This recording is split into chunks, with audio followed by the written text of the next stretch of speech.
बहुत नमस्कार आपको। हाँ, उनका पीपीटी भी उन्होंने शेयर किया है। Thank you so much Seema, thank you so much. अनुभूति दुबे।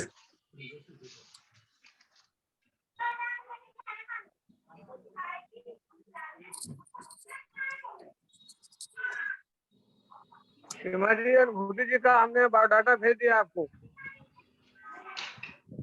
सीमा जी। जी सर, जी सर, जी सर। मैम चंदेल का, दोनों लोगों का बायोडाटा हमने आपको। हाँ जी सर, जी हाँ, सर। तो आप उसको एक बार मतलब कल कर लीजिए, देख लीजिए कैसे कैसे। जी सर, बना लीजिए हैं। बिल्कुल। हाँ जी सर, बिल्कुल। और हम लोग अब शुरू करना चाहते हैं। हाँ, प्रारंभ कीजिए तो समय हो गया। जी सर, मुझे लगता है। हाँ जी, तो लोग आते रहेंगे, जाते रहेंगे, कोई बात नहीं है। वो ज्वाइन कर लेंगे सब, जो आएंगे आपको ज्वाइन कर लेंगे। जी सर, बिल्कुल। मुझे लगता है शुरू करना चाहिए। हाँ, प्रारंभ करें आप। मैं जी सर, बिल्कुल। अनुभूति जी का स्वागत कर लूं पहले हैं। हेलो। जी सर। हाँ, तो आज के वर्चुअल लेक्चर प्रोग्राम में आप सभी का हार्दिक स्वागत एवं अभिनंदन है। आज हमारी विशिष्ट वक्ता के रूप में प्रोफेसर अनुभूति दुबे जी हैं, जो गोरखपुर विश्वविद्यालय में मनोविज्ञान विभाग की प्रोफेसर व अध्यक्ष हैं। हम लोगों के बाद विभाग में इन्होंने ज्वाइन किया है, लेकिन हम लोगों से आगे निकल गई हैं। क्या कह रहे हैं, क्या कह रहे हैं? बहुत अच्छी बात है, प्रसन्नता होती है कि अपने बीच के व्यक्ति ने एक ऊंचाई को छू लिया है जिसके लिए लोग तरसते हैं। और अनुभूति जी ने बहुत काम किया है, खासतौर से हेल्थ के फील्ड में काम किया है, किताबें लिखी हैं। अभी सीमा जी आपके कंट्रीब्यूशन की चर्चा करेंगी। हम तो एकमात्र स्वागत कर रहे हैं और इस बात के लिए कि उन्होंने अपना अमूल्य समय हम लोगों को दिया है। मैं जानता हूँ बहुत व्यस्त हैं, लेकिन फिर भी उन्होंने समय निकाला और एक महत्वपूर्ण विषय पर आज उनका व्याख्यान होगा। और मैं अब सीमा जी से कहूँगा कि वो फॉर्मल ढंग से अनुभूति जी का इंट्रोडक्शन दें और स्वागत करें और अनुरोध करें। सीमा जी। बहुत धन्यवाद सर, आप सबका स्वागत है एक बार फिर से हमारी लेक्चर सीरीज के आज के इस लेक्चर में। और ma'am, it's my immense pleasure to welcome you on this platform. Anubhuti ma'am मेरी टीचर रही हैं और आज मैं जो कुछ भी हूँ उसमें मैम का भी कंट्रीब्यूशन है। मैम ने हमेशा बहुत सपोर्ट किया है, हर तरह से बहुत सपोर्ट किया है मैम, तो आपका बहुत बहुत स्वागत है इस मंच पे। जैसा कि अभी रामजी लाल सर ने बताया कि मैम ने हेल्थ के फील्ड में एक मिसाल कायम की है, एक ऊंचाई को छुआ है। हम जब हेल्थ की बात कर रहे होते हैं तो हमको लगता है कि साइकोलॉजिस्ट का इस फील्ड में क्या काम, हेल्थ सेक्टर में साइकोलॉजी के लोगों का क्या काम। पर WHO से लेकर के आज हर एक साइकोलॉजिस्ट इस बात को मानता है कि फिजिकल और मेंटल हेल्थ एक दूसरे से इतना ज्यादा जुड़े हुए हैं कि हम मेंटल हेल्थ को छोड़ करके फिजिकल हेल्थ की बात ही नहीं कर सकते हैं। और जब बात हो रही हो क्रॉनिकली इल पेशेंट्स की या टर्मिनली इल पेशेंट्स की, तो वहां मेंटल हेल्थ बहुत मैटर करती है, क्योंकि वो उनको सपोर्ट करती है उनकी रिकवरी में। और मैम का बहुत ज्यादा काम है chronically ill patients.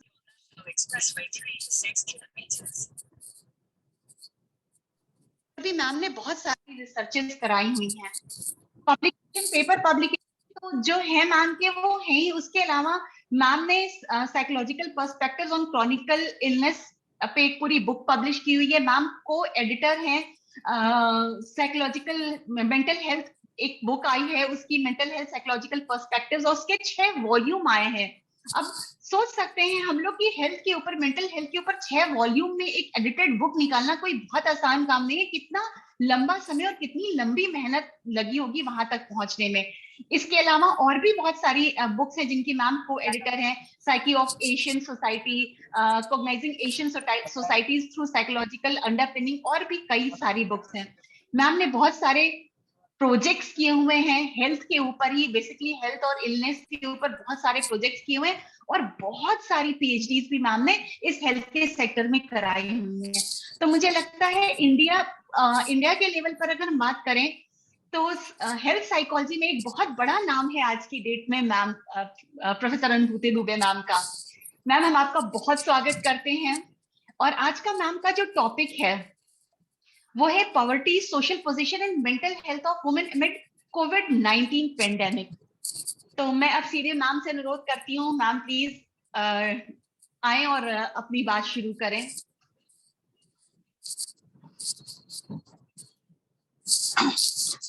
Thank you so much, Seema. Am I audible? Yes, you are audible. So सबसे पहले तो ये जब आपका इंट्रोडक्शन कहीं दिया जा रहा हो और इस तरीके की कोई बात की जाए तो आप एक प्रेशर में आ जाते हैं कि आपके लिए एक बहुत ऊंचा प्लेटफॉर्म सेट कर दिया गया है। तो सबसे पहले मैं कम्युनिटी साइकोलॉजी एसोसिएशन और उसके प्रोफेसर रामजी लाल सर और सीमा त्रिपाठी जी और जो यहाँ पर जो सभी लोग जुड़े हुए हैं उन सभी को मेरा अभिवादन, और कम्युनिटी साइकोलॉजी एसोसिएशन को मैं धन्यवाद देना चाहूंगी कि आपने मुझे इस योग्य समझा और मुझे इसके लिए आमंत्रित किया।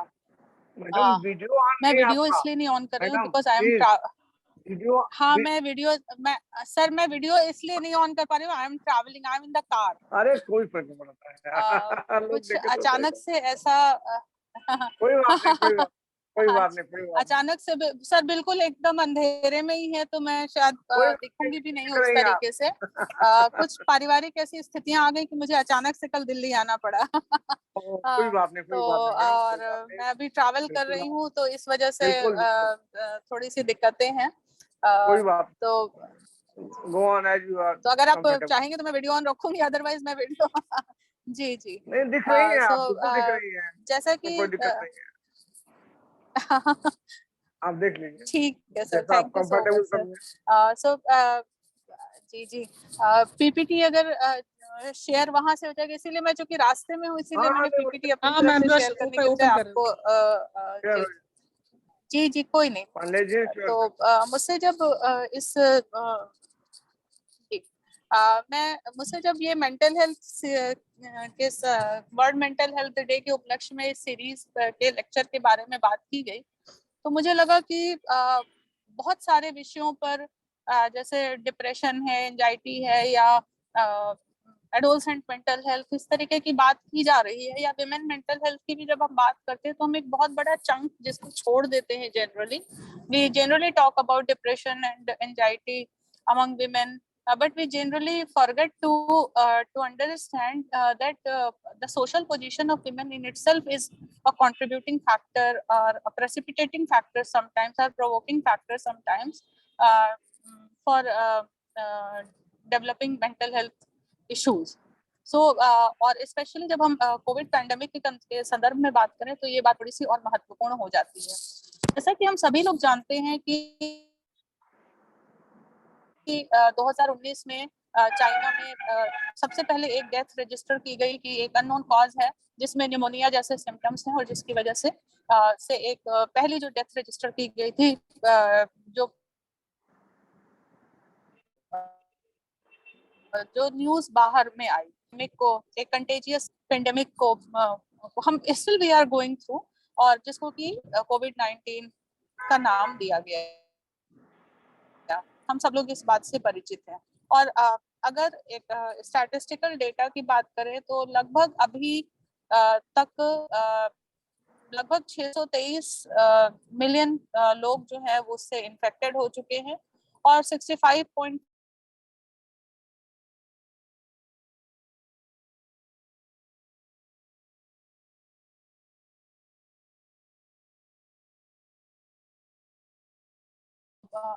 अभी का रीच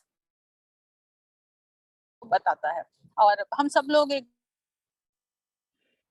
बार मैं थोड़ा सा पीछे जाना चाहूंगी कि we have seen the waves of this pandemic. पहली वेव जिसमें एकदम गवर्नमेंट्स को समझ में आ गया कि भाई उतना लॉकडाउन करने से बहुत कुछ हासिल होने वाला नहीं है, तो उसको थोड़ा सा स्लो डाउन का अपने पूरा तरीके से बंदी नहीं की गई, लेकिन वो वेव्स थी। हम सब लोग जानते हैं कि सेकेंड वेव में मेजर डेथ्स इंडिया में जिस तरीके से सेकेंड वेव आई और सेकेंड वेव में जिस तरीके से मेजर डेथ्स को people have lost their lives, और इस पेंडेमिक ने एक चीज और जो कि वो शायद हम लोग आज जितना खुल करके मेंटल हेल्थ के बारे में बात कर पा रहे हैं, still there are stigma and discrimination, but फिर भी मेंटल हेल्थ इश्यूज के बारे में हम बात कर पा रहे हैं। मैं हमेशा ये समझती हूँ कि that is in amid this pandemic it is a boon in disguise कि कम से कम people have started talking about mental health, specially जो हमारा ऑर्थोडॉक्स सिस्टम है, जहाँ पर जैसे सीमा बात कर रही थी कि मेरा जो बहुत सारा रिसर्च का काम है वो क्रॉनिकली इल पेशेंट्स के साथ है, और उसमें बेसिकली फोकस इसी बात पर है कि हम लोग जब किसी को कोई क्रॉनिक डिजीज हो जाए, focuses on are the entire support system focuses on कि हम कैसे सिम्टम्स को मिटिगेट करें, उसको कम करें, और पेशेंट को जो है वो पेशेंट अपनी डिसऑर्डर को का मैनेजमेंट करने में संभव वो उसको एबल बना सके। बट हम वो किस तरीके की मानसिक अवस्थाओं से जूझ रहा होता है, या जैसे मेरे किस का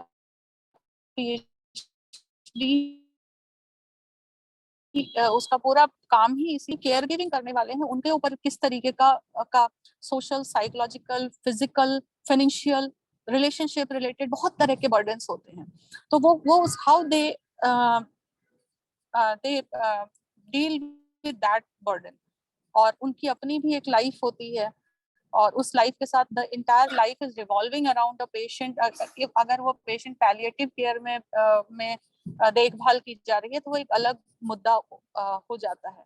सो जनरली जो फोकस होता है वो मेंटल हेल्थ पर, अगर डिप्रेशन और एंजाइटी की बात की भी जाती है तो वो पेशेंट जो ऑन बेड है उसके बारे में बात की जाती है, उसके केयर गिवर के बारे में तो शायद सोचा भी नहीं जाता है, बिकॉज हमारे सिस्टम में generally it is the responsibility and duty of the caregiver to give care to the patient, especially the palliative care.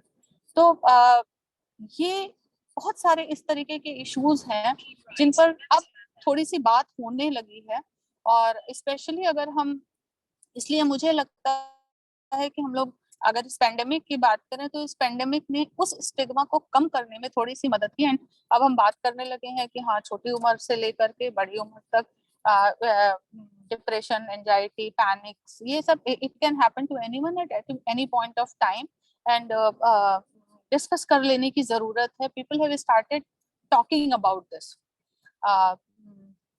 अब वो केवल एग्जामिनेशन एंजाइटी तक की चीज नहीं रह गई, उससे ऊपर की थोड़ी सी चीज हो गई है। तो इसलिए ये पेंडेमिक जो है उसको मुझे लगता है कि मेंटल हेल्थ प्रोफेशनल्स या स्टेक होल्डर्स के लिए एक इसने ये आसानी की है कि लोग कम से कम समझने लगे हैं और उसके बारे में थोड़ा ओपनली बात करने लगे हैं। आप next slide please. So no, the previous one. So अगर हम देखें, अगर मेंटल हेल्थ रिलेटेड इश्यूज जो वर्ल्ड वाइड जिसपे जो सबसे ज्यादा प्रेवलेंस मेजर इश्यूज दिखाई देते हैं, that includes the problems like depression, anxiety, stress, PTSD, OCD। ये कॉमन इश्यूज दिखाई देते हैं, और इनसे जो एसोसिएटेड जो फैक्टर्स दिखाई देते हैं, उन फैक्टर्स में poverty, education, unemployment, relationship or adjustment related problems, these are the factors which contribute along with the biological physiological reasons. So अगर हम ये देखने की कोशिश करें कि फीमेल्स की अगर पर्टिकुलरली बात करने की कोशिश करें तो इस पैंडेमिक ने डायरेक्टली या इनडायरेक्टली अलग अलग एज ग्रुप की महिलाओं, वैसे तो सभी एज ग्रुप को और जेंडर को इसने सीवियरली इफेक्ट किया, लेकिन स्पेशली जो फीमेल्स थी वो डायरेक्टली और इनडायरेक्टली दोनों तरीके से अफेक्टेड हुई। अगर हम हाउस होल्ड की बात करते हैं या चाइल्ड रेयरिंग की बात करते हैं, या जो इकोनॉमिक क्राइसिस फैमिलीज ने झेला, या fear of pandemic, health related issues, ये सभी के सभी इश्यूज ने फीमेल्स की फिजिकल हेल्थ को तो प्रभावित किया ही किया, उससे ज्यादा उनकी मेंटल हेल्थ को प्रभावित किया। हम सब लोग जब बात करते हैं कि females are the primary care giver in the family, तो अगर फैमिली में कोई किसी को फिजिकल हेल्थ रिलेटेड इशू है तो केयर गिवर फीमेल है, लेकिन उसको खुद को अगर वो इशू हो रहा है तो उसकी देखभाल करने के लिए, चूंकि वो बहुत सारे घरों में ऐसा होता है कि बहुत सारे जो दूसरे मेंबर्स हैं उनको मालूम ही नहीं है कि घर में चीजें कहाँ रखी हैं या उसको कैसे मैनेजमेंट करना है, या वो कंसर्न ही नहीं दिखा पा रहे हैं, तो ये भी एक मेंटल हेल्थ को चैलेंज करता है ऑफ विमेन। वर्ल्ड बैंक का एक डेटा है, वो हम सब लोग जानते हैं कि 50% आबादी जो है वो महिलाओं की है, और अगर मेंटल हेल्थ रिलेटेड इश्यूज की बात की जाए तो न केवल भारतीय गवर्नमेंट्स की अगर बात करें, सोसाइटीज की बात करें, कम्युनिटीज की बात करें, तो जनरली फीमेल हम सब लोग जानते हैं वो खुद भी नेग्लेक्ट करती हैं, और बाकी जो सोसाइटी इन जनरल है वो भी उनके मेंटल हेल्थ रिलेटेड इश्यूज को नेग्लेक्ट करती है due to the stigma and other societal pressures. पागल तो पागल हो गए हैं, नखरे कर रहे हैं, ये these are the common words which are used. So और एक दूसरा जो मुद्दा दिखाई देता है वो ये दिखाई देता है कि अभी इन recent years the focus from women is shifted to the gender। ये अपने आप में एक कंसर्न का विषय है कि हमने जेंडर पर फोकस को जब शिफ्ट कर दिया, rather than focusing on the women, particularly on women, तो ये फोकस जब जेंडर पर शिफ्ट हो जाता है तो जेंडर में बहुत सारे दूसरे और जेंडर्स भी आ जाते हैं जिसको हम थर्ड जेंडर भी कहते हैं। ठीक, वो उनके अलग इश्यूज हैं, उनके बारे में अगर समय रहेगा तो मैं शायद थोड़ी सी बात करूंगी। लेकिन इस फोकस के शिफ्ट होने से ऑलरेडी जो नेग्लेक्टेड एरिया था वो और डिवाइडेड हो गया। तो ये एक मुद्दा है जिसको कि एज ए रिसर्चर मुझे लगता है कि जिस पर भी की फोकस किया जाना चाहिए। इसके अलावा अगर हम बायोलॉजिकल टर्म्स में बात करें तो रिसर्चर्स जो हैं वो ये कहते हैं कि women are more prone to several mental disorders when compared to men, specifically depression, because there are certain kind of depressions that are particularly, जैसे for example चाइल्ड बर्थ के बाद से postpartum depression is very common. वो और अगर उसको untreated या उसको बिना उस पर ध्यान दिए हुए छोड़ दिया जाए तो for in many women it converted into it may convert into long term depression. So ये एक इम्पॉर्टेंट चीज है जिस पर कि अक्सर ध्यान नहीं दिया जाता है अभी के समय में। जैसे अक्सर होता है कि जो सपोर्ट सिस्टम है वो उस बात को ध्यान ही नहीं देता, वो कहता है कि अरे हमारे समय में भी तो होता था, हमने तो 10-10 बच्चे पैदा किए, हमको तो कभी डिप्रेशन नहीं हुआ, आजकल की तो लड़कियां ऐसे ही हैं। तो हम ये सब कह के we can not ignore, because there are other issues in the life of women. पहले के जमाने में शायद महिला को बैंकिंग की जरूरत नहीं थी, बहुत सारे दूसरे ऐसे काम थे जो कि हमारी दादी नानी के समय में नहीं होते थे और हम आज के समय में एक सर्टेन टाइम पीरियड में, या चाइल्ड रियरिंग और चाइल्ड बेयरिंग दोनों ही एक तरीके से वो मतलब रिप्रोडक्शन अपने आप में एक मैटर ऑफ कंसर्न हो गया है। तो ये इश्यूज हैं जिस पर कि जनरली बात नहीं की जाती है या उस पर कम फोकस किया जाता है। अगर हम पावर स्टेटस को देखने की कोशिश करें सोसाइटी में तो there is an unequal power relationship between men and women, specially अगर हम इसको सोशल पोजीशन को सोशल क्लास के साथ जोड़ते हैं तो ये इश्यूज और पर्टिनेंट और इम्पोर्टेंट दिखाई देते हैं। और ये जो है वो for many women it maintain and aggravate the risk factors for to develop mental health related mental disorder। आर मैटर या इस तरीके के उसको वो they make women more vulnerable. जब हम सोशल इवन जब WHO डिफाइन करता है तो वो फिजिकल हेल्थ के साथ जब वो मेंटल हेल्थ की बात करता है तो वो the WHO focuses on the social domain of mental health as well. As you can see in the slides, WHO suggests that the capacity of individual, the group, and the environment to interact with each other in such a way that promotes subjective well-being.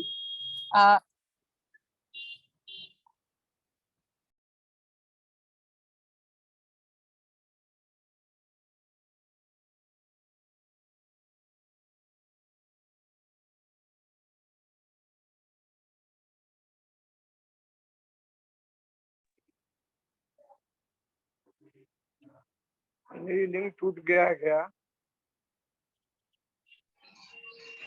तो मुझे लगता है ma'am travel कर रही हैं तो signal की कोई दिक्कत होगी, अभी जुड़ जाएंगी। हाँ हाँ बिल्कुल बिल्कुल हो सकता है, कोई बात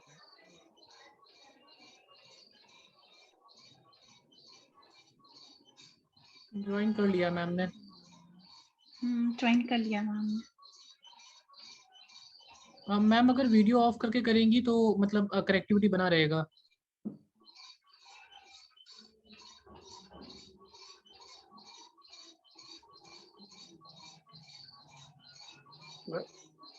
अनुभूत जी आप जुड़ गए हैं? अनुभूत जी हेलो। हाँ मैम का ऑडियो। हाँ हाँ हाँ मुझे आ रही है मेरी आवाज। वीडियो आप कर हाँ जी मैम आ रही है आवाज। हाँ हाँ वो एक्चुअली वो ट्रैवल कर रहे हैं तो कभी कभी नेटवर्क जा रहा हाँ है। हो जाएगा, So, कोई दिक्कत नहीं है, आप आराम से आप आप वीडियो ऑफ करके कर लीजिए मैम। जी जी वीडियो आप हाँ मैंने कर दिया। जी मैंने कर दिया है, ठीक है। सो मैं जो बात कर रही थी कि इवन WHO डिफाइंस कि वो जब मेंटल हेल्थ की बात करता है तो it focuses on the social domains as well. वो केवल मेंटल हेल्थ के संदर्भ में केवल बायोलॉजिकल या फिजियोलॉजिकल एस्पेक्ट की बात नहीं करते, बट बहुत सारा जो एम्फेसिस है that is on the social domains, that is the mental abilities, the achievements of the individual and the collective goals consistent with justice and the attainment and preservation of conditions of fundamental equality. So this is what the WHO defines about mental health in general. So it focuses on social domains. लेकिन जब हम treatment की या diagnosis की बात करते हैं तो हम we generally forget to emphasize on social domains. So इसलिए आप देखें कि जो social की जब हम बात करें means the societal factors as well as the social factors, they are important in maintaining the physical and mental health of any individual. So इसलिए मुझे लगा कि हम लोगों को थोड़ी सी बात जो है वो सोशल पोजीशन के बारे में और स्पेशली पॉवर्टी के संदर्भ में भी ये बात करनी चाहिए कि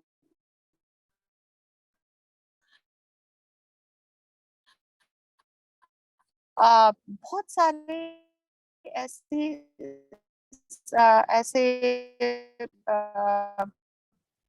महिलाएं हैं किसी ऐसी स्थिति से गुजर रही हैं या कुछ इनिशियल सिम्टम्स भी आ रहे हैं, तो एक तो वो स्टिग्मा के कारण बात नहीं करती हैं कि लोग उनको पीपल विल स्टार्ट लेबलिंग हर, और दूसरा जो है अगर उन्होंने किसी के साथ शेयर भी किया तो उनको क्लिनिकली डायग्नोज भी कर पा रहे हैं या नहीं। वो लेबल कौन है? तो वो ट्रेडिशनल हीलर्स जिसको हम वो वहां पर अवेलेबल हैं। तो हमें बात करने की जरूरत है। बीइंग अ साइकोलॉजिस्ट हम लोग जनरली मतलब हमें इसी तरीके से हमें पढ़ाया गया कि हम जनरली सोशल फैक्टर्स के बारे में बात करना कम बात करते हैं। तो इसलिए मुझे लगा कि मुझे इस संदर्भ में थोड़ी सी बातें आपके सामने रखनी चाहिए। Next slide please.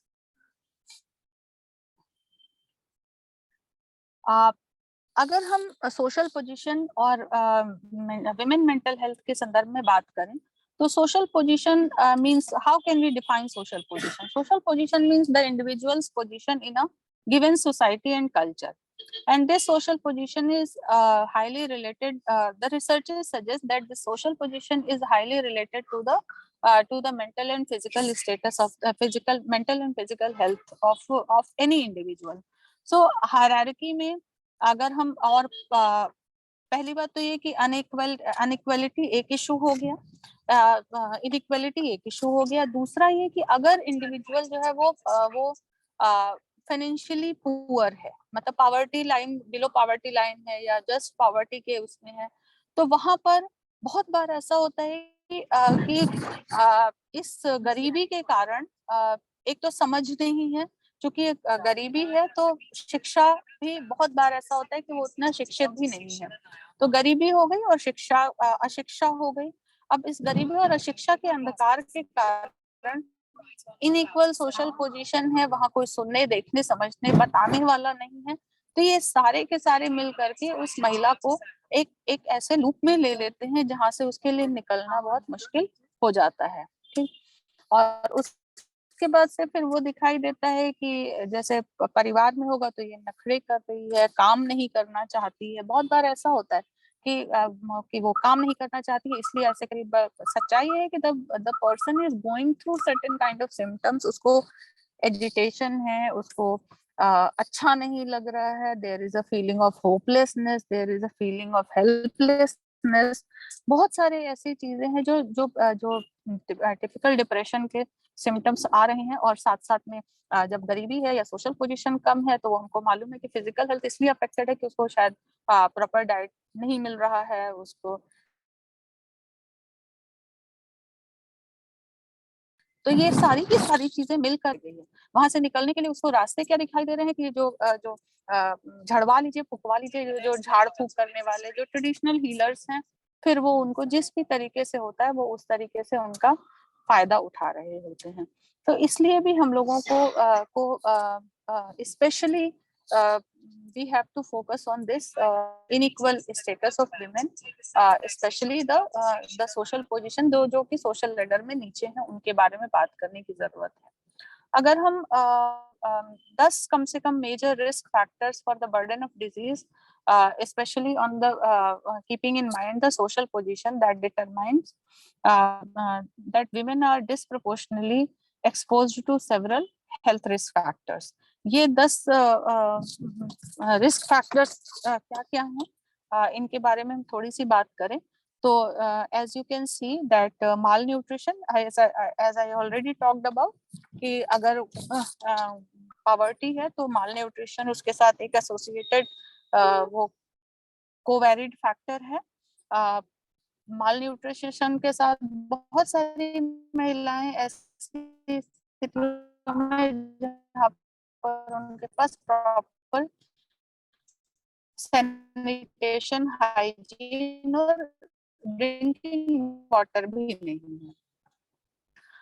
Unsafe sexual practices हैं because of the male counterpart, since women in low power और hierarchy में social position में नीचे हैं, तो उनके साथ unsafe sexual behavior होता है, वो intimate partner violence, marital rape, बहुत सारे ऐसे चीजें हैं जो सारे के सारे डिप्रेशन में ले जा रहे हैं, उनको एंजाइटी में ले जा रहे हैं, पैनिक अटैक है, या बहुत बार OCD is very common।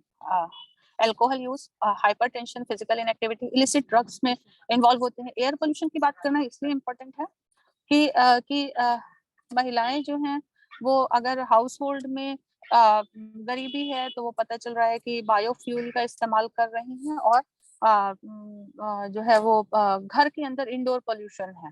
तो एयर पोल्यूशन सेल्फ ये भी एक वो है, और अभी नई रिसर्चेस हैं वो ये भी बताती हैं कि एयर पोल्यूशन इन इटसेल्फ जो है वो मानसिक स्वास्थ्य, मानसिक बीमारियों के या अगर डायग्नोज क्लिनिकल डिसऑर्डर की ओर ना भी ले जाए तो वो बहुत सारे माइनर इश्यूज को उत्पन्न कर रहा होता है, जैसे agitated behaviour is very common.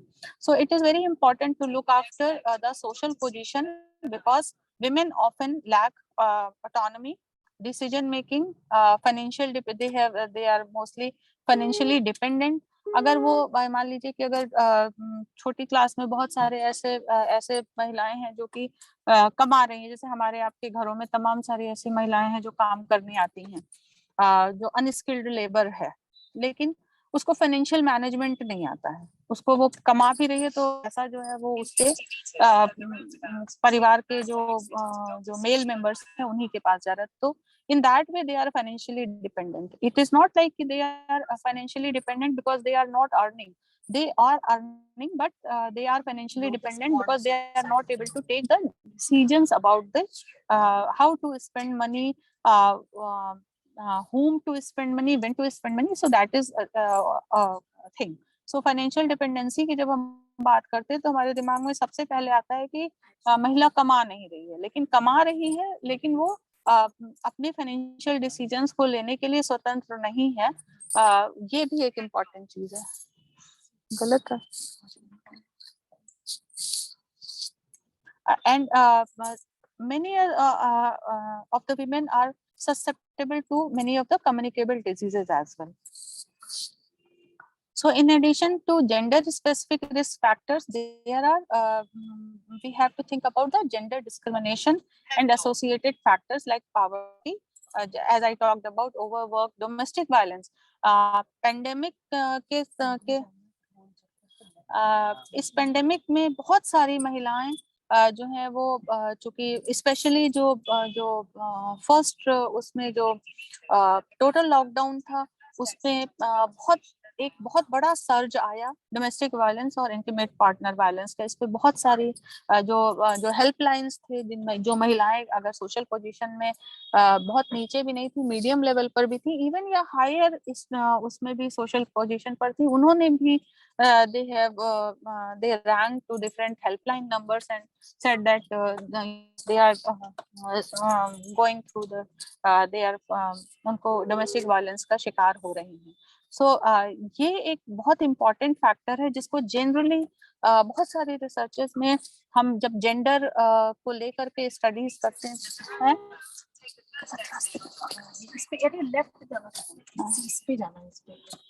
तो जब हम जेंडर को लेकर के जब हम एक फैक्टर के रूप में लेकर के रिसर्चेस करते हैं तो we generally take males and females, but हम बहुत सारे उस पे इसीलिए इस सोशल पोजीशन को या ये इस पावर और ऑटोनॉमी और डिसीजन मेकिंग जैसे फैक्टर्स को जब हम उसमें इनकॉर्पोरेट करें तो शायद हमें ज्यादा बेहतर रिजल्ट मिलेगा।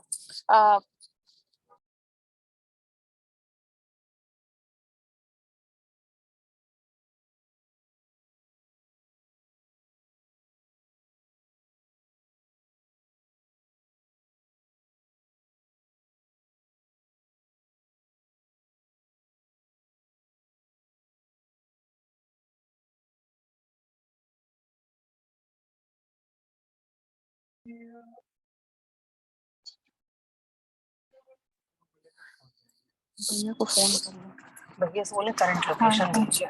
So there is the researchers said there is a positive relationship between frequency and severity of social factors and the frequency and severity of mental health problems. So एक इशू ये है, दूसरा इशू ये है कि जो अगर सोशल पोजीशन में महिला नीचे है, वो उसको ऑटोनॉमी और डिसीजन मेकिंग नहीं है, तो उसको जो सर्विसेज मिलती हैं मेंटल हेल्थ, अगर उसको पहली बात तो है कि सर्विसेज मिल नहीं रही हैं, अगर मिलेंगी भी तो वहां पर भी डिस्क्रिमिनेशन है।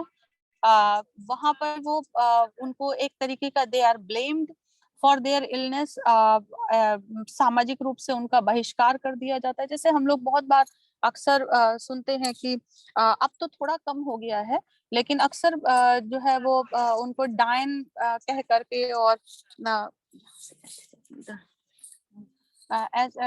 डायन कह करके गाँव में बहुत सारी जगहों पे इस तरीके से महिलाओं को आउटकास्ट कर दिया जाता है, तो या उनको छोड़ दिया जाता है। परिवार में अगर किसी मेल को किसी तरीके का कोई इशू होता है तो उसको ट्रीटमेंट मिलता है, अगर फीमेल को कोई इशू होता है तो उसको ट्रीटमेंट ही नहीं दिया जाता है, और उसको मतलब एक तो एक तरीके से उसको दोहरी मार पड़ती है कि उसको एक महिला होने के नाते आउटकास्ट किया जा रहा है, दूसरा अगर उस पे सोने पे सुहागा हो गया कि अगर कोई मेंटल इलनेस है तो शी फेसेस द डुअल कर्स। सो अक्सर हम लोग साइकोलॉजी में स्पेशली जब हम रिसर्चेस करते हैं तो we talk about that marriage protect against the many of the psychological breakdowns, and marriage protects to catch any mental illness, जो बहुत रिसर्चेस हैं इसको कहती है, बट हम लोग को ये भी समझना चाहिए कि it is not always true. So there is a other side of point जिस पर कि हम लोगों को बात करनी चाहिए, स्पेशली अगर महिला है, उसको मेंटली इल है और वो अगर किसी ट्राइबल या मार्जिनलाइज्ड पॉपुलेशन ग्रुप को बिलोंग कर रही है, तो उसको हॉस्पिटलाइजेशन से लेकर के मेडिकल ट्रीटमेंट से लेकर के सैनिटाइजेशन से लेकर के बहुत सारे ऐसे जितने भी एस्पेक्ट आप सोच सकते हैं, वो उस सारी जगहों पर उसको स्टिग्मा और डिस्क्रिमिनेशन स्टिग्मा और डिस्क्रिमिनेशन का सामना करना पड़ सकता है. ठीक. और generally they are in the hands of unprofessionals, untrained medical experts, and they are उनको जो होम रेमेडीज होती हैं उन्हीं होम रेमेडीज पर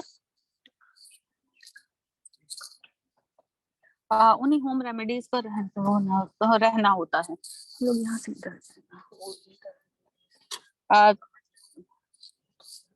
ऐसे सीधे चले. सो अगर और बहुत बार ऐसा नहीं है कि हम ये सोचे यहाँ से बस सीधे जाके राइट. अगर बहुत बार हम ये सोचे कि महिला बहुत सोशल हायरार्की में बहुत नीचे है इसलिए वो सारा कुछ झेल रही है, ऐसा नहीं है. जो मिडिल क्लास परिवार है वहां पर सोसाइटल प्रेशर और ज्यादा है. They are dependent on family for many things. तो वहां पर उसको इन सारी चीजों का सामना, इस तरीके की चीजों का सामना बहुत सारा करना पड़ता है. जैसे एक रिसर्च मेरी एक स्टूडेंट ने किया, इनफैक्ट जहाँ पर अभी सीमा जी और रामलाल सर हैं बुद्धा कस्या में, कुशीनगर में, वहीं उसी के एक सबिया करके ब्लॉक है, वहां पर जो है वो हम लोगों ने क्वालिटेटिव रिसर्च किया था जिसमें इन्हीं सारे मुद्दों पर महिलाओं से बातचीत की थी जो डिफरेंट हायरार्की में थी. मतलब एकदम बिना पढ़ी लिखी से लेकर के और पढ़ी लिखी महिलाओं तक सभी इसी में जाना है. सभी तरह की महिलाओं से बातचीत की थी और उसमें भी ये बात बहुत इम्पोर्टेंट इमर्ज करके आई कि वे महिलाएं जो बल्कि बिल्कुल भी पढ़ी लिखी नहीं थी, वो शायद अपने राइट्स को लेकर के ज्यादा जागरूक थी और वो अपनी बातें ज्यादा कह पा रही थी in comparison to those who belongs to the middle class families, because उनको परिवार क्या कहेगा तो लोग क्या कहेंगे, ये वाला एक बहुत बड़ा मसला उनके सामने खड़ा था. तो इसलिए जब हम सोशल पोजीशन की बात कर रहे हैं तो I am not only talking about the women who are very low in the societal ladder, but I am also talking about those who are in the जिनको हम कहते हैं पढ़ी लिखी हैं, मिडिल क्लास हैं या अपर मिडिल क्लास है, but if they are not enjoying the autonomy, उनको ऑटोनॉमी नहीं है, डिसीजन मेकिंग नहीं है, या वो उनको उस तरीके का चॉइसेस और फ्रीडम नहीं है, तो वहां पर भी ये मुद्दे आकर के खड़े हो जाते हैं. ठीक. अगर हम पेंडेमिक के संदर्भ में बात करें तो we can see we have seen, हमने बहुत सारा ऐसा देखा कि जहां पर government was miserably failed to get इन तरीके की महिलाओं को हॉस्पिटलाइज करने में, उनको उनकी नीड्स को कैटर करने में बहुत तरीके की कठिनाइयों का गवर्नमेंट भी नहीं कर पाई. वो दे फेल्ड बिकॉज उनका सिस्टम उस तरीके से नहीं था. दूसरा एक इम्पॉर्टेंट चीज है जो कि हम लोगों को समझने की जरूरत है. हम लोग अगर उन सीन्स को याद करें जहां पर आप देख रहे थे कि वो बॉम्बे से और सूरत से और ऐसी बहुत सारी जगहों से, स्पेशली हमारे पूरब के लोग, वो पूर्वांचल के या बिहार के लोग जो हैं वो पैदल ही चल दिए थे जहाँ अपने नेटिव प्लेसेस की ओर. वहां पर ऐसे बहुत सारे फीमेल्स हैं थी जिनको की जो फिजिकल ट्रॉमास के साथ साथ जो ऑलरेडी वल्नरेबल थे या जो किसी भी तरीके के ट्रीटमेंट्स ले रहे थे, उनके बारे में कुछ भी नहीं कर पाए। तो ये भी एक बहुत इम्पोर्टेंट चीज है जिसको कि देखने की जरूरत है। इवन अगर हम गवर्नमेंट हॉस्पिटल्स या प्राइवेट हॉस्पिटल्स की बात करें तो हम लोगों ने जैसे कुछ काम पेंडेमिक के दौरान इस तरीके के जैसे मुझे ही कई सारे जोन्स में as a mental health counsellor online counselling करने के लिए यूनिसेफ के ने मुझे अप्रोच किया। I did that. बहुत सारी ऐसी महिलाएं थी जिनको कि वो दे जस्ट वांट कि उनको लोग सुने, उतना भी नहीं हो रहा था कि उनकी बात को सुना जाए, उनकी बात वो अपनी बात किसी से कह सके। और ओवरवर्क्ड और धीरे धीरे करके मतलब people were not ready to acknowledge, they are not ready to not showing a concern family members. तो वो सबसे ज्यादा हार्ट ब्रेकिंग है कि परिवार के ही लोग हैं और वही कोई कंसर्न नहीं शो कर रहे हैं। तो एक तरीके से ये जो सोशल स्टिग्मा है that converts into the internalised और सेल्फ स्टिग्मा कि हम किसी से बात ही नहीं करेंगे, ये हमारी सेल्फ इमेज को भी सबटाज करेगा। तो ये इश्यूज हैं जिस पर कि जो कि बहुत इम्पोर्टेंट है, जिस पर कि हम लोगों को अपनी रिसर्चेस के दौरान इस पर ध्यान देने की जरूरत है। Next slide.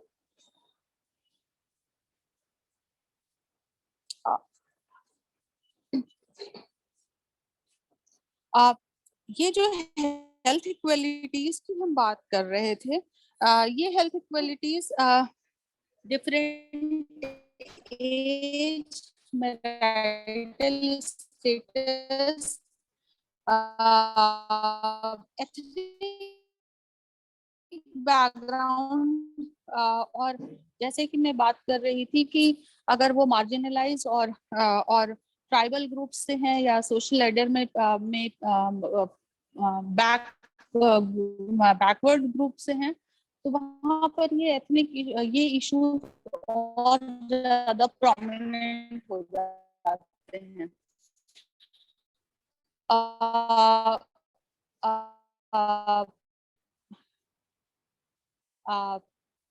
और स्पेशली कोविड पेंडेमिक मिला है, पुअर सोशियो इकोनॉमिक स्टेटस है, गलत चीजें दिखाई देने लगी हैं। अब ये चीजें कॉमनली दिखाई पड़ रही हैं। Next one.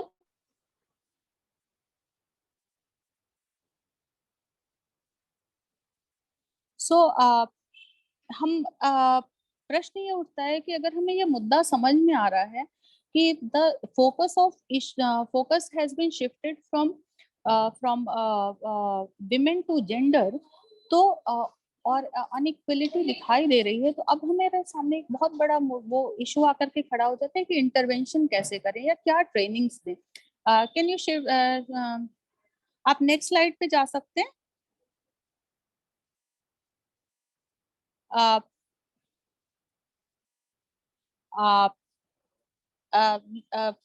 Next one.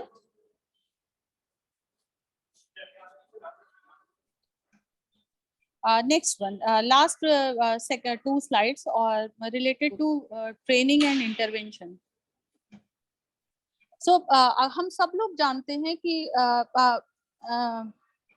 ये जो हमारे सामने जो नई सिचुएशन है, there is a theory that is called the social rank theory.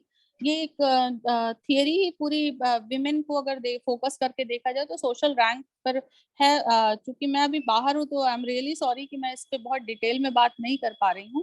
तो I just want to focus on the interventions. हम क्या कर सकते हैं अगर हमें इशू समझ में आ रहा है, तो interventions can be both on individual level and a large और societal level पर, क्योंकि individual interventions करने से हम individual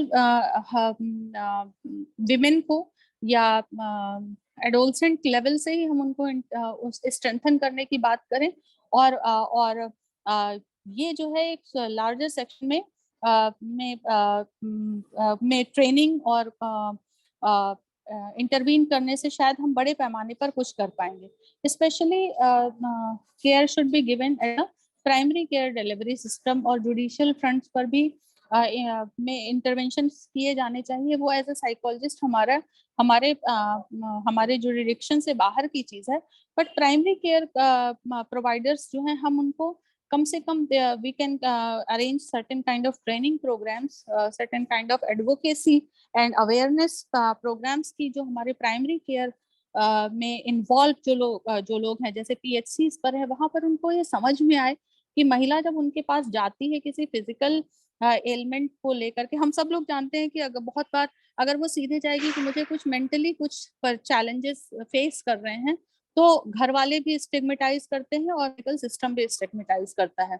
तो बहुत सारे ये जो सिम्टम्स हैं, they displace in terms of mental से वो फिजिकल में डिस्प्लेस हो जाते हैं, जिसको हम साइकोसोमैटिक भी कहते हैं। बहुत सारे ऐसे साइकोसोमैटिक इश्यूज दिखाई देते हैं।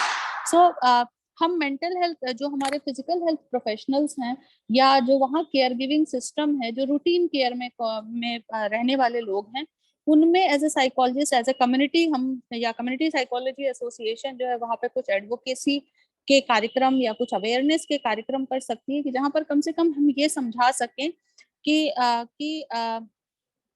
बहुत सारे ऐसे मेंटल हेल्थ रिलेटेड इश्यूज हैं जो किसी को भी at any given point of time हो सकते हैं, और जो ट्रीटेबल हैं, जिनको सही किया जा सकता है, जो ठीक किया जा सकता है। और उसको अगर कोई महिला कुछ कह रही है, तो इसका मतलब ये नहीं है कि वो नखरा कर रही है या वो बहानेबाजी कर रही है। There are certain important issues जो एक्चुअली वहां पर घटित हो रहे हैं। So this is one of the very potential area that where intervention can be done. और जो हम पीयर ट्रेनिंग भी कर सकते हैं, कि हम कुछ महिलाओं के ग्रुप्स को लेकर के उनको कम्युनिटी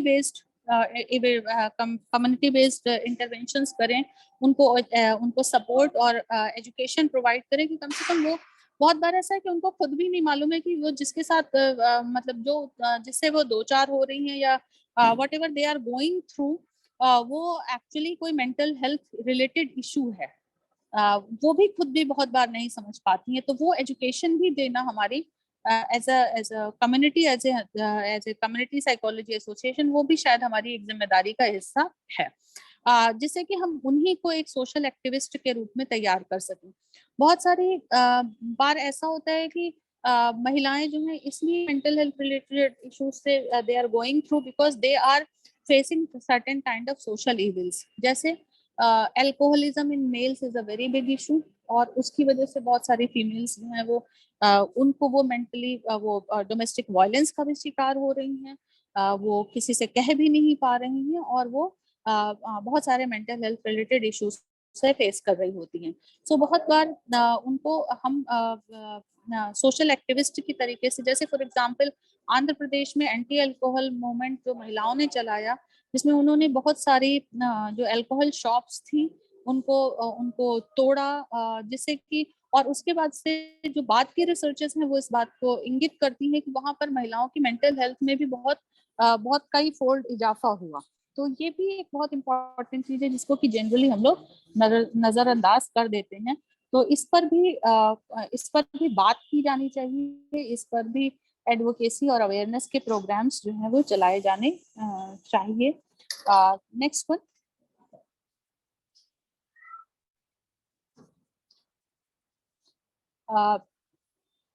और जहाँ तक हम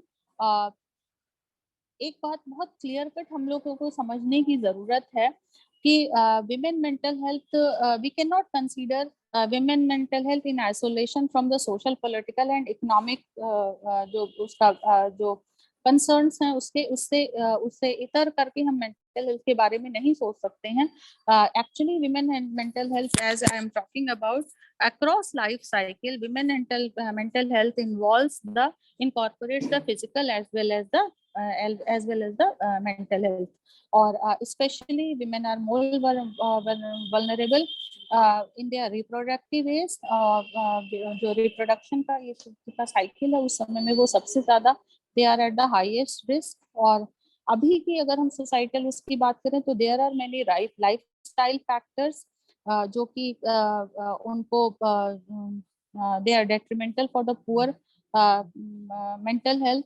तो उस पर हम लोगों को बहुत सारी ऐसी चीजें हैं जिस पर कि हम एडवोकेसी और अवेयरनेस के प्रोग्राम्स चला सकते हैं, एज कम्युनिटी सेटिंग्स में, जिससे कि हम महिलाओं के संदर्भ में स्पेशली उनके मेंटल हेल्थ इश्यूज को उनको भी अवेयर कराएं। और उनका, और जब हम महिलाओं के अवेयरनेस की बात करें तो हम केवल महिलाओं नहीं, जो भी स्टेक होल्डर्स हैं उनके सबकी अवेयरनेस की बात करें कि वो सबको अवेयर और एडवोकेसी होगी, स्ट्रेंथन करेंगे, एजुकेशन और ट्रेनिंग्स होंगी, तभी हम एक जो हमारे पूरे पॉपुलेशन है उसका जो 50% पार्ट है, उस 50% पार्ट को हम की नीड्स को कैटर कर पाएंगे। और ये 50% पार्ट जो है वो बाकी 50% के मेंटल हेल्थ और फिजिकल हेल्थ को इंटैक्ट बनाए रखने में एक महत्वपूर्ण भूमिका निभाता है। सो ये चीजें हैं जिस पर कि मैं आपसे थोड़ी सी बातचीत करना चाहती थी। आई एम रियली सॉरी कि मैं बहुत ज्यादा डिटेल में अभी बात नहीं कर पा रही हूँ, क्योंकि मैंने जैसा कहा कि कुछ पर्सनल फैमिली इश्यूज की वजह से मुझे अचानक से ट्रैवल करना पड़ा। So this is all about what I want to discuss with you. Thank you so much कि आपने मुझे समय दिया एंड आपने मुझे बेयर किया। Thank you so much for patience listening. Thank you. Thank you अनुभूति जी, बहुत अच्छा आपका लेक्चर रहा। बहुत महत्वपूर्ण बिंदु को आपने रेखांकित किया और समय को देखते हुए हमारे बीच में डॉक्टर पायल चंदेल जी ज्वाइन कर चुकी हैं और समय को देखते हुए मैं उनसे अनुरोध कि उनको इंट्रोड्यूस करें डॉक्टर सीमा त्रिपाठी जी ब्रीफली, ताकि समय के अंदर चीजों को पूरा किया जा सके। And I welcome doctor Chandel on behalf of the Community Psychology Association of India. And Seema ji, please introduce. Thank you so much, sir.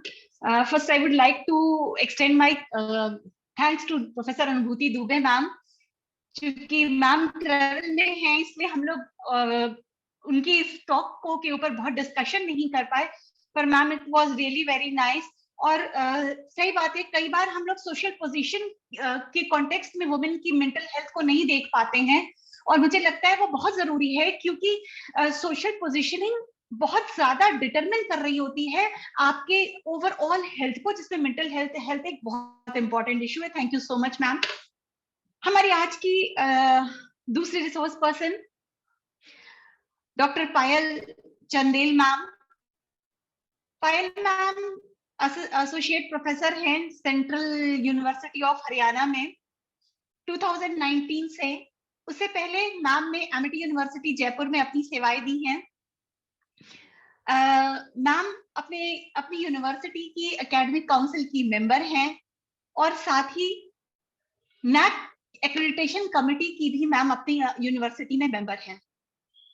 Publication की बात करें तो मोर देन 30 पेपर्स और बहुत सारी बुक्स, चैप्टर्स इन बुक्स, बहुत सारे ma'am की पब्लिकेशंस हैं।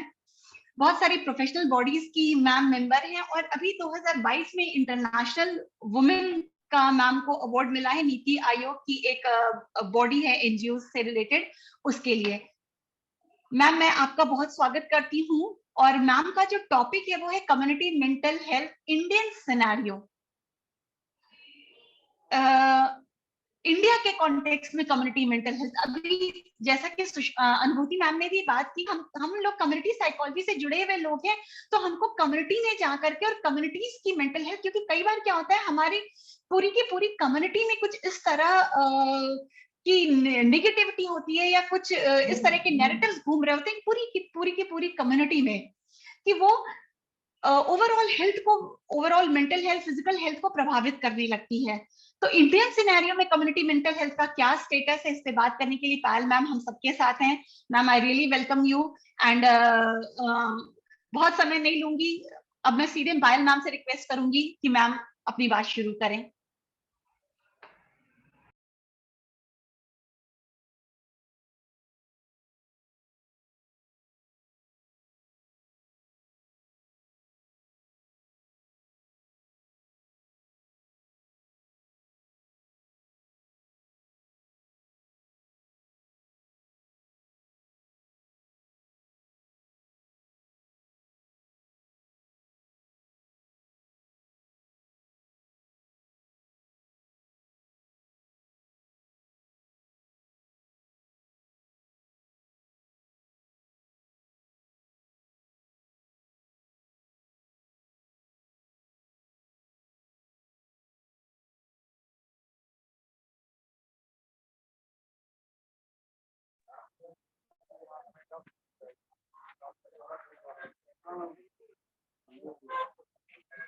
मैम कनेक्टेड है but Payal ma'am, Payal ma'am, am I audible? मेरी आवाज पहुंच रही है आप तक? पायल मैम कनेक्टेड तो दिख रही हैं।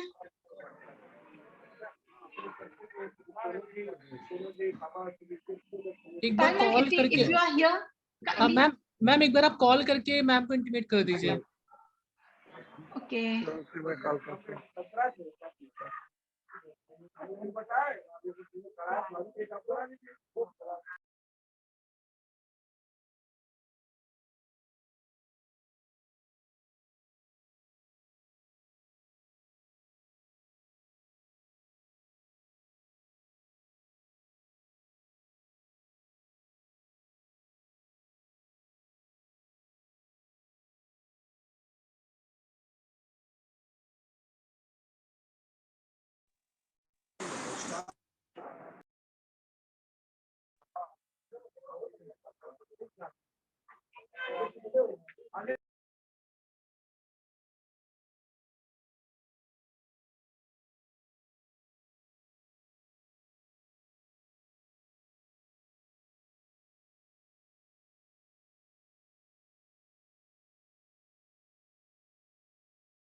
मैम का फोन नहीं लग रहा है, बिजी जा रहा है। मुझे लग रहा है लाल सर शायद बात कर रहे हैं क्या?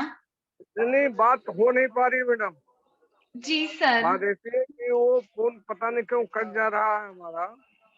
मैं कोशिश कर रहा हूँ उनसे बात करने के लिए, लेकिन 2 बार कॉल किया, लेकिन वो कॉल उठाने नहीं है, कॉल कट जा रही है। वो जुड़ी तो है हम लोग के साथ। हाँ जी सर, जुड़ी हैं। जुड़ी है, दिखाई भी पड़ी, लेकिन इसके बाद भी वो पांडे जी कुछ देखिए कुछ। हाँ सर, मैंने मैसेज भी ड्रॉप किया था उनके, जो यहाँ पे दिखा रहा है जूम पे, पर वो मैसेज भी उनको डिलीवर नहीं हुआ है। अरे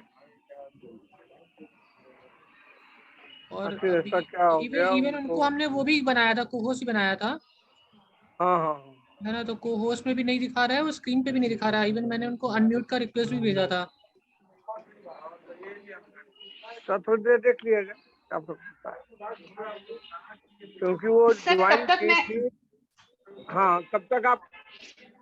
सर तब तक मैं अपना एक छोटा सा एक्सपीरियंस आप सबके साथ शेयर करना चाहती हूँ। सर हाँ, वो बिल्कुल। मेरे लिए वो पूरी घटना बहुत सरप्राइजिंग थी और थोड़ी ट्रॉमेटिक भी थी। सर अभी अंतर्राष्ट्रीय बालिका दिवस था, तो कुशीनगर के सर हमारी कॉलेज के ठीक बगल में, लाल सर आप जानते होंगे, एक स्कूल है राहुल। तो हाँ जी सर, तो हम लोगों ने इस प्लान किया कि हम लोग वहां जाके और बच्चों को मेंस्ट्रुअल में जो प्रॉब्लम्स होती है उनके मेंस्ट्रुअल से जुड़ी हुई हेल्थ और हाइजीन के बारे में हम लोग बच्चों से बात करें। और हम लोगों ने सैनिटरी पैड्स डिस्ट्रीब्यूट करने के लिए भी सोचा। तो हम लोगों ने टारगेट किया था 7th और 8th की बच्चों, क्योंकि वो माध्यमिक स्कूल है, अप टू 8th क्लास है। तो 7th और 8th की बच्चियों को हम लोगों ने टारगेट किया था। और सर जब हम वहां गए तो हमको इतना आश्चर्य हुआ कि ये बच्चियां सैनिटरी पैड्स के बारे में जानती तक नहीं है। दे स्टिल यूज क्लोथ्स और they even don't know about the sanitary pads and how to use it. And some girls asked us, ये क्या है मैम, क्या करना है इसके साथ? तो मैंने पूछा कि बच्चे तुम्हें मासिक धर्म आता है? तो उसने कहा हाँ। मैंने कहा क्या करते हो? कपड़ा यूज करते हैं। तो I was literally shocked sir कि अभी भी ये बच्चे सैनिटरी पैड्स के बारे में जानते तक नहीं है। तो कितनी जरूरत है छोटी जगहों पे इस तरह की अवेयरनेस की। सर वो मेरे लिए बहुत अजीब एक्सपीरियंस था।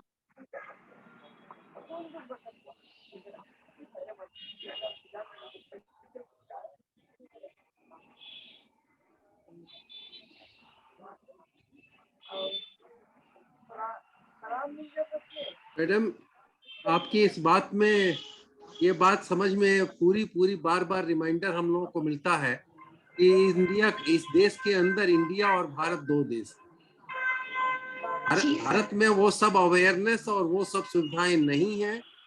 इसमें आपको जान करके शॉक हुआ, लेकिन मुझे शॉक नहीं लगता, क्योंकि शॉक इस सेंस में कि हाँ हम इसी हाल में हैं, ये शॉकिंग है, लेकिन ये न्यूज शॉकिंग नहीं। हमारे देश में हमारा भारत ऐसा है। अभी पिछले लेक्चर में अनुभूत मैडम के उसमें मतलब रूरल एरियाज में अभी भी मेंटल हेल्थ को लेकर के वुमेन्स का डिस्क्रिमिनेशन, मतलब मैं तो जितने साल पढ़ाया और लड़कियों को बार बार वो जब क्लास में बताता था कि ये कंडीशन वो कंडीशन, हालात थोड़े बदले हैं, लेकिन अभी भी महिलाओं के दृष्टि से हालात बहुत नहीं बदले। उनकी सारी प्रॉब्लम आज भी बचपन से लेकर के पूरा डिस्क्रिमिनेशन चल रहा है। जैसा अभी पिछले लेक्चर में था, ना केवल मेंटल हेल्थ, घर में मैं हमेशा अपने क्लास में बच्चों को बताता रहा कि भाई देखो ये डिस्क्रिमिनेशन है तुम्हारे यहाँ की नहीं, कि घर में रात में बेटा बीमार हो जाए तो रात के 12 बजे पिस्तौल की नोक पर डॉक्टर को घर बुला लिया जाए, और बेटी बीमार तो ये कह रहे मरी नहीं। सिंपल सेंटेंस ये इस्तेमाल होता, मरेगा नहीं, मरने वाली नहीं है, उसको जो है काढ़ा पिला दो। ये डिस्क्रिमिनेशन है। Excuse me, sir, I agree with you. I am Dr. Natasha. और मैम ने जो कहा कि people are not aware, discrimination है, और ये फैक्ट है, अभी भी लोगों में अवेयरनेस नहीं है। पैड्स को लेकर के तो बिल्कुल नहीं है, और हाइजीन भी, because I am teaching paramedical students also, जहाँ पर हमारे पास रूरल एरियाज के बहुत से स्टूडेंट्स आते हैं एएनएम के लिए स्पेशली, उनको पैड्स के बारे में बिल्कुल भी नहीं पता होता। तो हम लोगों के जो शुरू के क्लासेस होते हैं वो हाइजीन पर ही होते हैं। हमारी गवर्नमेंट की एजेंसी, उनकी खुद की अफोर्डेबिलिटी नहीं है, उनके लिए ये अफोर्डेबिलिटी नहीं है, उनके लिए वो पैड जो है लग्जरी हो जाएगा। एक्चुअली जिस सोशल कंडीशन में, सोशल इकोनॉमिक कंडीशन रहती है, वहां वो अनथिंकेबल है।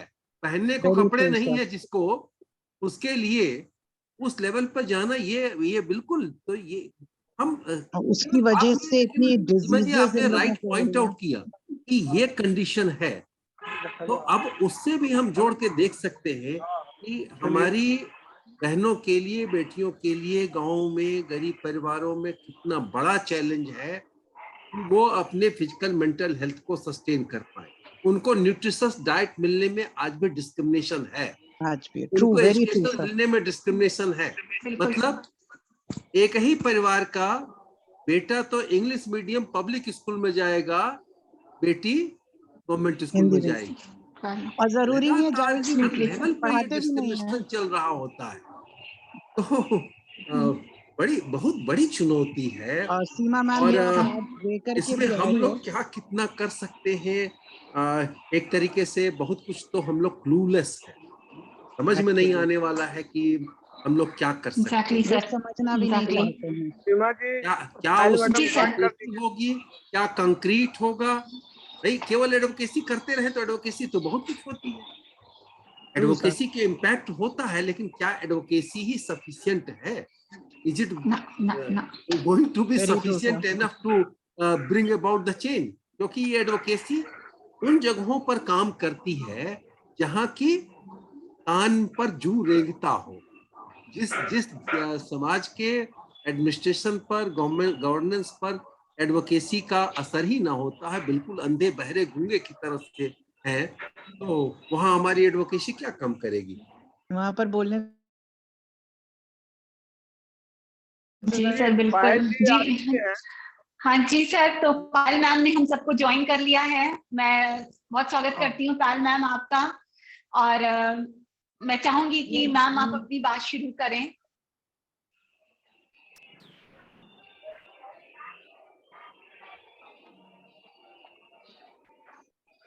पायल मैम,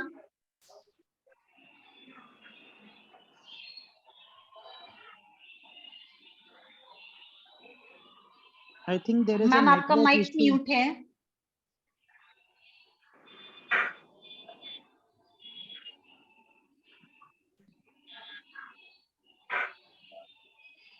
मैम को हमने अनम्यूट रिक्वेस्ट भेजा है बट मैम का कनेक्टिविटी नहीं हो रहा है।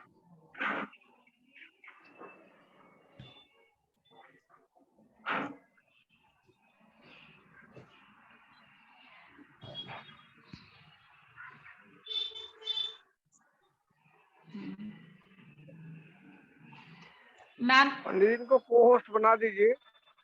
हाँ बना दिया सर। पायल जी को मैम बना पायल दिया। मैम मेरी आवाज आ रही है?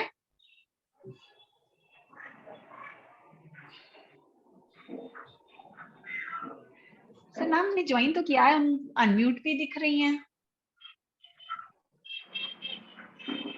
It's so sorry. There was some. I hope I'm audible now. Yes ma'am, you are. Very Welcome good evening, to the everyone. platform ma'am. Thank you so much. Actually, मेरी machine में कुछ problem थी. I had to change the machine. मैं आप लोगों को सुन भी नहीं पा रही थी. आप लोग विजिबल थे लेकिन मैं आपको सुन नहीं पा रही थी. वो इशू हुआ था. अभी मशीन चेंज हो गया, so issue resolved. So I am here now. Okay ma'am. So ma'am, you please continue. Yeah, thank you so much. I'll just see because I have just changed the machine, so download kiya tha PPT. Just give me 1 second. I'll share the PPT and then I'll begin.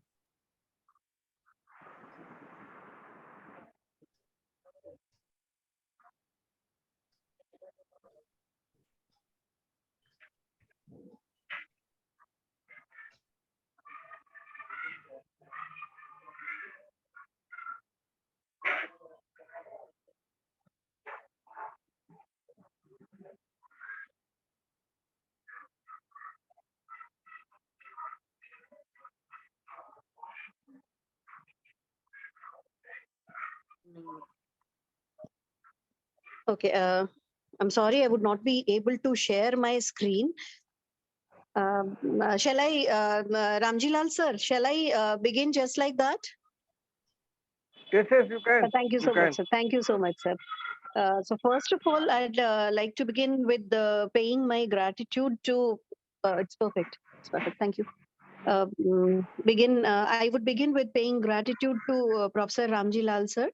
Sir, not only the gratitude for bringing me on the stage, but this gratitude actually is that you have started ये जो मुहिम आपने किया है on this large scale for the entire month. You're not even keeping Sundays off. This is really commendable, sir. And this is something really required in society nowadays. So with paying this thanks, I would like to begin my topic, which is community mental health, Indian scenario. So when we talk of community mental health, we need to know what actually means by a community. So community, as we all know, it's a group of people. A group of people that share a common identity, and this identity forming narrative is something that binds these people together. So the community emerges as a group of people, and these group of people come from diverse characteristics, but they are tied to each other. These ties are, they are the social ties. They share common perspectives. They engage in joint actions in geographical locations and setting. So people belonging to diverse groups, they coming together because they stay together in a geographical entity, and that is why we call them a community. It can be anything, from a physical place, like a community of university professors who are maybe staying in the university campus together, or it may even be nowadays the communities are even formed virtually. So it might be virtual space such as social media groups, or it might even be private community platforms. So geographical entity, if geographically people are connected to each other through proximity, through geographical proximity. like professors staying in the campus. It is a geographical proximity. Then again, because these are all professors, so they belong to the same profession, they have the same aim. So again, they form a community. So physical or geographical existence, community, or maybe certain aims that binds them together, and they come up to virtual spaces. Like when they come to social media platforms, like we are connected here as community psychologists. So like I have never in person, I have never met Professor Ramji Lalji and many others who are there in the meeting. But all of us still we can be called a community because we are connected together for one aim. And this aim is something that binds us and we work together. So human communities, they have intent, they have belief, they have, let's say, resources, they have their own needs and preferences. Again, and they also have risks in common. So the interests that we share, they are common. The resources that we share, they are common. The preferences, all of us want to work for mental health. So the preferences are common. We share the common preferences. We share the common needs. Also, we share the common risks. Like right now, when when I was not able to connect to the platform, so this is a risk of meeting virtually with each other, that we somehow face the sometimes somehow we face these technical glitches, which has become very common nowadays. I could realize that my name is maybe called out, but neither I could hear anything clearly. I could see on my screen everything was crystal clear, but I could not hear anything. There were the voice was breaking, and all of us are very much used to it. So despite understanding this risk involved in such a program, we still have come together for such a program. So our needs are same, our preferences are common, our risks are common, and all these things affect the identity of the participants and the other and their degree of cohesiveness. And that is how we simply define community. So is this community anyhow important for us, for our existence, or for our mental health? Is it important? Yes, this community is very much important. So how is it important?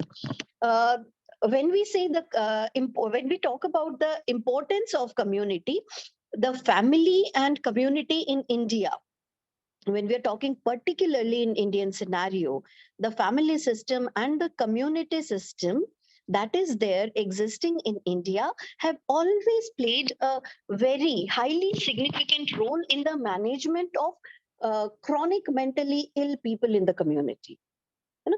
If we are to support each other, the community always comes. India is a it's a culture that is called the we culture. So we grow together. India has never been a culture where people would put their interests in front of others' interests. Like the decisions that we make, even our decisions are influenced by the community. So like where do I send my child to study, which school do I get my child admitted, even this decision would have an influence of my community. The education of the child, or the career of the child, or my own career, or let it be a very simple thing, how I celebrate birthday of my child, even that is highly influenced by the community that we live in.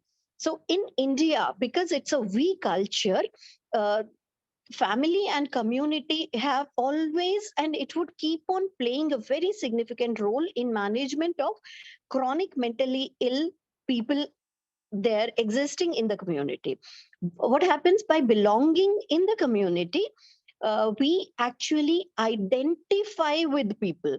We identify the community that we identify with, it helps us develop a stronger sense of personal and collective identity.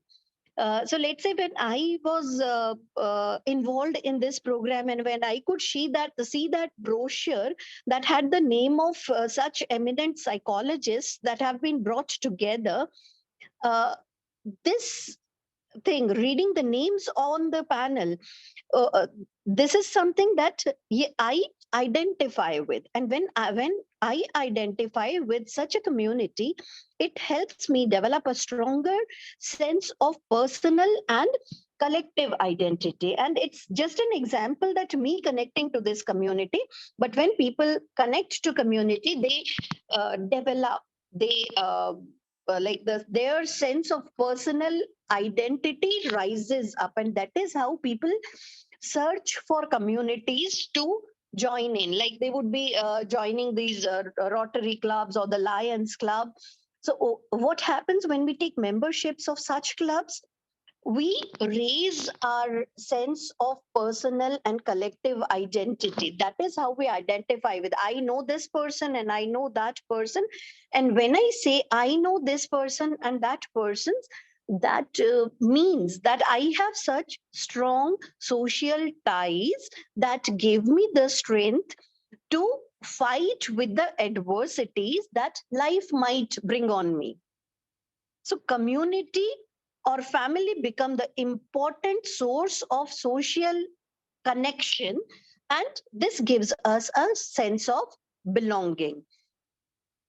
It helps us fight the feeling of hopelessness. Like I'll give you one example which has happened with me this Monday itself.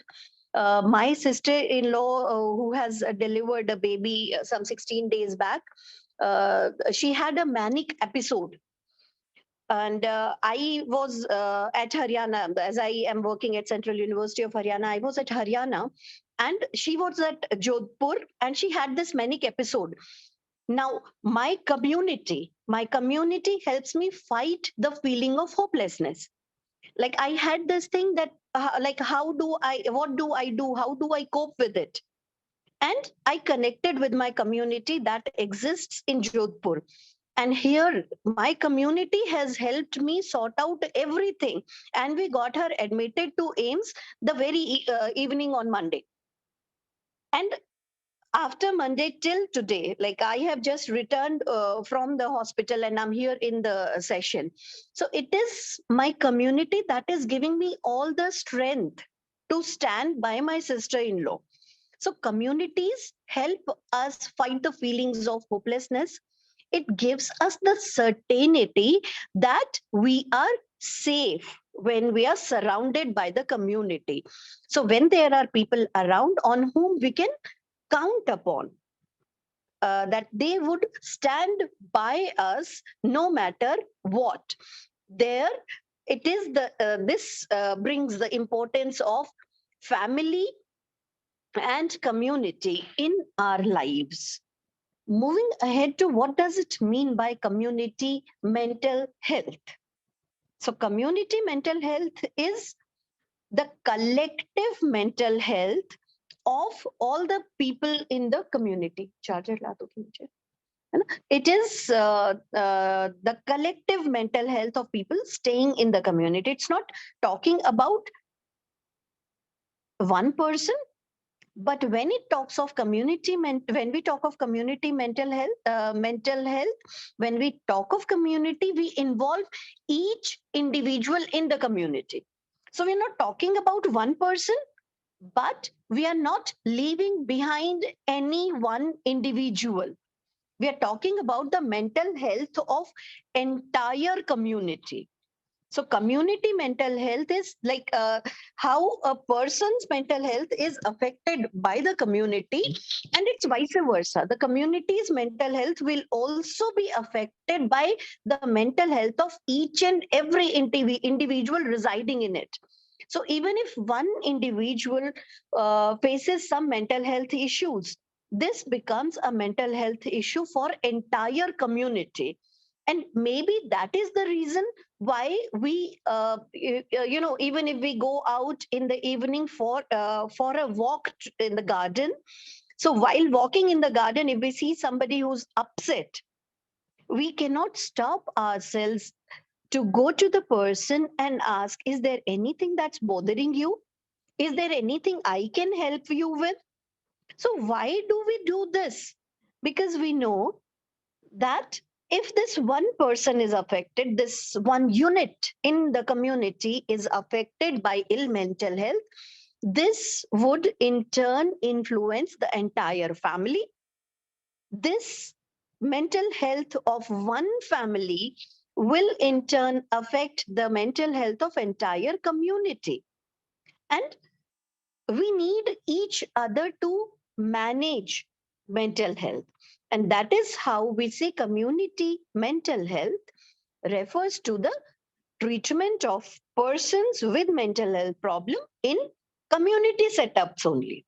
Like, we're not talking about the medical setup, we're not talking about the professional help that a person might seek, but it is how does a community help a person enhance his or her mental health. So what does it do? It takes such it is such a small setup where it might have community mental health clinic, it might have other health services that are located in the community at any level. They might be at primary level or secondary level or maybe at the tertiary level. But when we are in the community, so locate the health services primarily located in the community itself. Any service away from the custodial care mental health setting would be referred to as community mental health. So why is it important to talk about community mental health? Is it really that worth a concept that we are sitting together at 8:30 in the evening and we are talking about community mental health every day? Like today it is some other topic, yesterday it was something else, tomorrow it would be something else. But is it such an important issue that every day for the entire month galaxy of eminent psychologists sitting together and discussing it, is it that important a thing?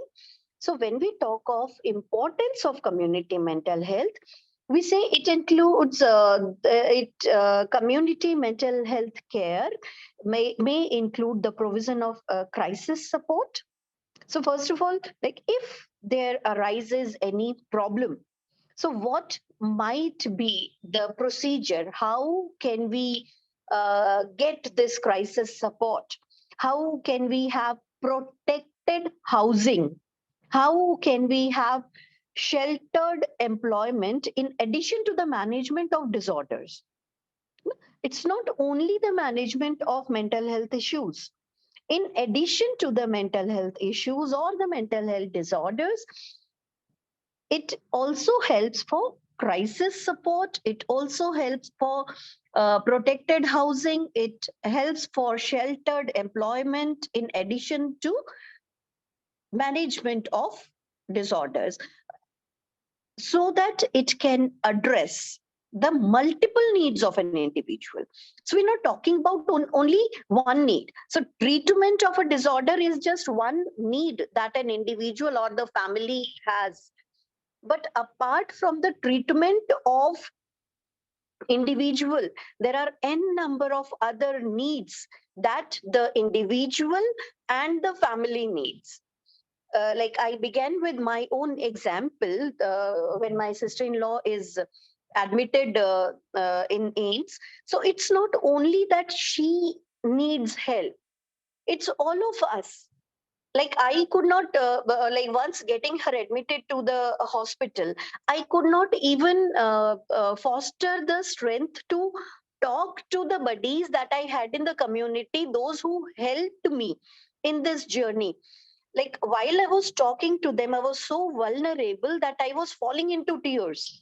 So it's not only the one who's having the disorder who suffers, It's the entire family that actually suffers, and it's the entire family that has the need of community. And the more we are connected to the community, like the more people are there, we believe, that who are available to us when we need help, stronger we feel. And that is something that would make the journey a bit easy, that would make the recovery a bit faster, realizing that we have a support group, realizing that everybody around us or everybody around me is ready to help me, is something that would give uh, that would foster the process of treatment of an individual. So community based services can lead to early intervention, and they can help limiting the stigma of the treatment. This stigma again is a very big issue, for which actually on ground we the psychologists have to really work. Now, how does this stigma actually work? uh, if somebody is having mild mental health issues, we never can think of bringing the person to for a psychological help, because we do not even realize that there lies a problem.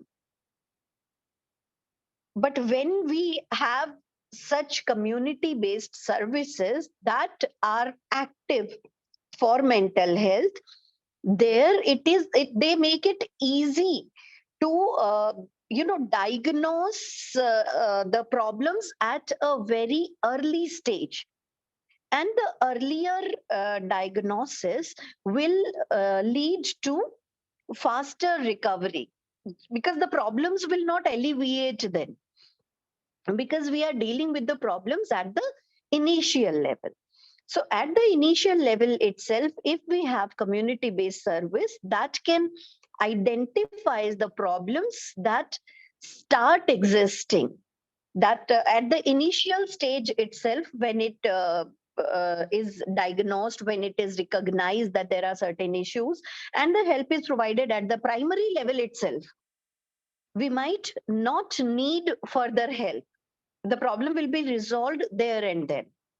So early intervention and the dealing with stigma, both the things can be sorry, both the things can be handled at the community level. Again, community mental health centers become critical to meet the demand for mental health treatment across the country. For every community, we have these mental health centers, and the chain then joins, and entire country can be helped, filling the gaps when the individuals are unable to obtain the treatment from the private practitioners, or somewhere when the people feel that this treatment is too very much out of their reach. So community mental health centers fill the gap, and the people feel strengthened, that they are in a position to fight the adversities. Uh, they work on the front line and help the individuals contend with the challenges to their mental health. So when we talk about the programs that are there in mental health, when we talk of national mental health programs were launched in 1982, where there were those 3 key objectives. They were then re-strategized in 2003, and included the 2 schemes, and then the manpower development scheme became the program, became the part of the program in 2009. So gradually we are improving the kind of help, the nature of help that we can provide to the needy. formulation of national mental health program, it includes the incorporation of mental health care, and this mental health care is included in primary health care at district levels. Even the Supreme Court judgments about mental hospitals and attempted suicides and adoption of persons with disabilities, and again this Mental Health Care Act, and very recent we have these initiatives of voluntary agencies in the there are initiatives of voluntary agencies in the area of alcohol and drug dependence, in the area of rehabilitation, in the area of suicide prevention, and wide media coverage of mental health issues. The way the media is covering the mental health issues nowadays, this type of coverage was never provided, and it certainly has helped uh, helped people to understand the mental health issues in a better way. It has when the celebrities are coming up to talk to people about the mental health issues that they have had. People are talking about how they fought their autism, how they fought their bipolar disorder, how they fought their depression. When celebrities are talking about it, it gives a message to individuals that mental disorders is something that can, mental health issues are something that can happen with each one of us. One thing is that it has brought acceptance that yes, it is something that can happen, and when it can happen, we need to approach people who can help us. So realizing that yes, this is an issue, acceptance that yes, this may be an issue, then realizing that help is available, and then taking the courage to step out of the comfort of our home to seek this help for mental health. This is something this media has actually helped destigmatizing mental health issues. So when the media coverage of mental, there are so many movies that are made on mental health issues. Like recently I watched Katputli, which is a crime based movie where again a psychological issue was attached. And when such movies are made, although they do not give us a very clear picture and a true picture of a mental health disorder, but they give people an understanding that there might be mental health issues that need to be addressed, and how at the primary level can we recognize these issues existing around us. Like when I am when I am residing in a community of, let's say, 20 people, and somebody has certain issues, so how at a very initial level, how can I identify to for the betterment of maybe that person, or for maybe for the safety of my own self or my family. So these movies and media, they are like together, they are working and they are helping, like not always helping. Sometimes we the psychologists who have studied psychology technically, and when we know what it is, and when we see in the movies or in the series how they dramatize the disorders, it somehow pains us.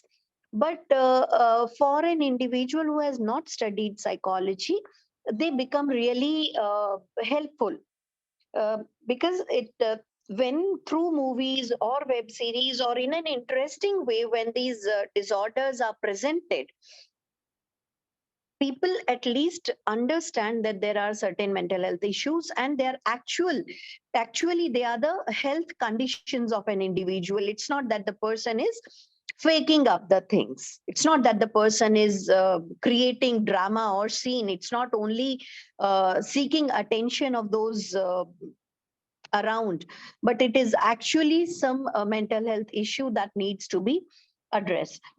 So the overall effect that has been in this movement of developing the mental health programs is to recognize that mental health is a very important issue in the community and services, and it has to move beyond the hospital care to the care to the community.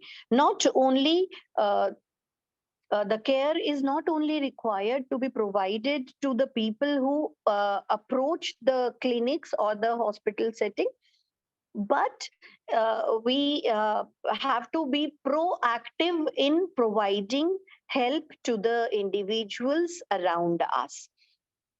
From national mental health programs moving to district mental health programs, it was launched in 1996, like as an extension of national mental health programs. So after national, it was like implemented on the district levels, and it was based on actually the success of Bellary model in Karnataka.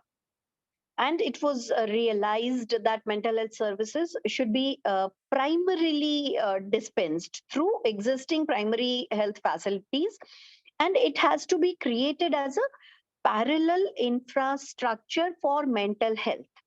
And this parallel infrastructure for mental health was not immediately feasible because there were n number of limitations for mental health infrastructure and the manpower. So there were with these limitations, it was very much realized that it would not be that easy to create a parallel structure for mental health. Presently, this program has been implemented in nearly 250 districts of the countries, and the rest of the districts, of course, it is proposed and it is in pipeline, and people, these will be connected. So why are we doing it? Because the emphasis is on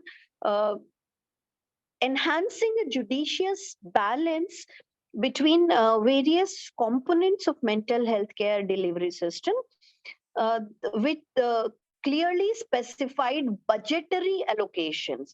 Like in this budget itself, as we all know, that there was a portion of budget was dedicated to mental health. With COVID, okay, we have like n number of issues that we have faced because of COVID. But the most positive thing that I could see out of the pandemic was that the world realized the importance of mental health. The world realized the importance of mental health professionals. The world realized that there might be mental health issues, and that these issues are required to be addressed. So to address these issues, we need more of manpower, we need more of budgetary allocations, so that we can uh, help people gain their mental health balance again. So all thanks to COVID, that has made people realize that mental health is a priority and we need to take care of mental health. So moving on to how these programs, whether it is national mental health programs or it is district mental health programs, when we are working at the community levels, how do these programs enhance the mental health of community? Following these programs, there actually has been significant improvement in human resource development. Public awareness has also increased enormously due to community-based mental health care. Uh, the trained mental health professionals are actually now working in remote areas or in private sector also. Due to this when this has been nationally recognized as a need, so due to this massive effort by the professionals to address general public with modern mental health information, it has been realized that for mental health, we need to actually recognize and address the issues that are existing. So another important development that we can talk about in community psychiatry in India is the increasing role of voluntary organizations. The voluntary organizations also have come up, whether they have come up for alcohol or drug abuse, or whether they have come up for post trauma help, or like in COVID we have seen that uh, there have been these voluntary organizations that have been helping people deal with all sort of issues that they could face during COVID. So all these things actually have helped developing a small size, locally relevant, community based psychiatric care facility, like the daycare centers, like the vocational training centers, like the sheltered workshops, or maybe the halfway homes or long stay homes. All these have actually helped and helped people understand that community mental health is the issue that has to be addressed, an issue that has to be dealt with. So how we deal with community mental health issues in future? While we talk of the roadmap for future, we may talk of using the tele mental health technology.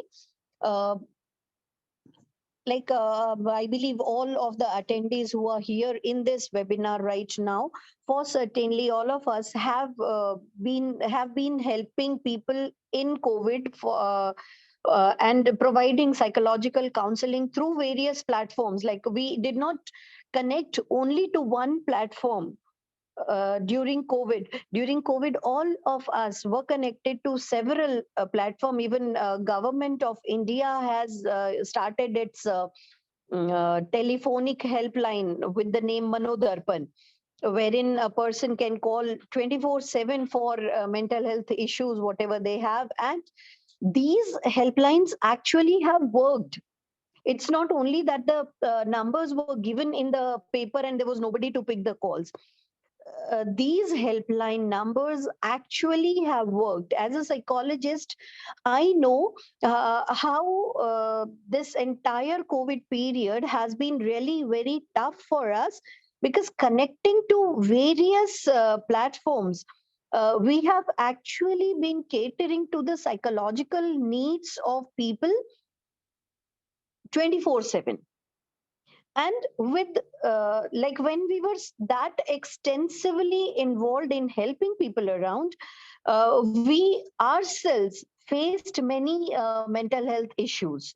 And for that, we in fact created a group of counselors who had the regular weekly meetings where we discussed the issues that we were facing, because we have been extensively working as psychological helplines. So while we were discussing those issues, we realized the problems that each one of us was facing on an individual levels, and how can we equip ourselves to help the society in a better way. Like, when I belong to Central University of Haryana, our university, 15th of March 2020, when the lockdown was imposed, before leaving for home, we realized that this lockdown is going to bring serious mental health issues to people. We talked to our vice chancellor, who has been understanding enough, and before leaving the university for our homes, we had the helpline numbers active on our website, providing mental health services for entire Central University of Haryana fraternity. So while it was there on the CUH website, everyone from the CUH could connect to us, but everyone who's approaching the website could also connect to us. And gradually, we could see that we, Central University of Haryana, was not the only people who provided mental health services, but it was provided at every level.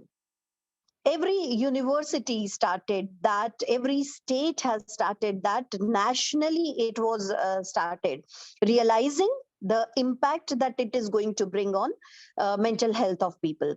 So when we talk of roadmap for future, we not only need these tele-mental health services for a crisis like COVID, but we need them on everyday basis. Because it's not only COVID or any pandemic that would bring mental health issues. There are ever existing problems around us that force us towards mental health issues. So we need to have this mental health technology that works 24/7 actually and provides help to the people who need it. So even NIMHANS's eco model has realized it, and at the district level, general health and mental health personnel, they are trained periodically. The district hospitals and the hospitals for mental health have to be, strengthened by collaborative care model, community-based care and faculty-based care services. So under the district mental health program itself, with the telepsychic mobile van, adequate financial resources and training, we need to move on to the community to provide help. These hospitals can further be linked with the civil services organizations, and we may start offering mental health care services, wherein primary healthcare centers may also be connected, and such programming, it has to be complemented with focused information, education and communication. So such activities will eliminate the stigma or the, let's say, the discrimination that is associated with mental health, and it would help to improve the access to mental health services, and can aid the effective implementation of mental health programs on a district level and the national level. So feasibility of linking mental health services in distant locations to the central place has also, it has been extensively studied at Chandigarh also, not only NIMHANS, but at Chandigarh also.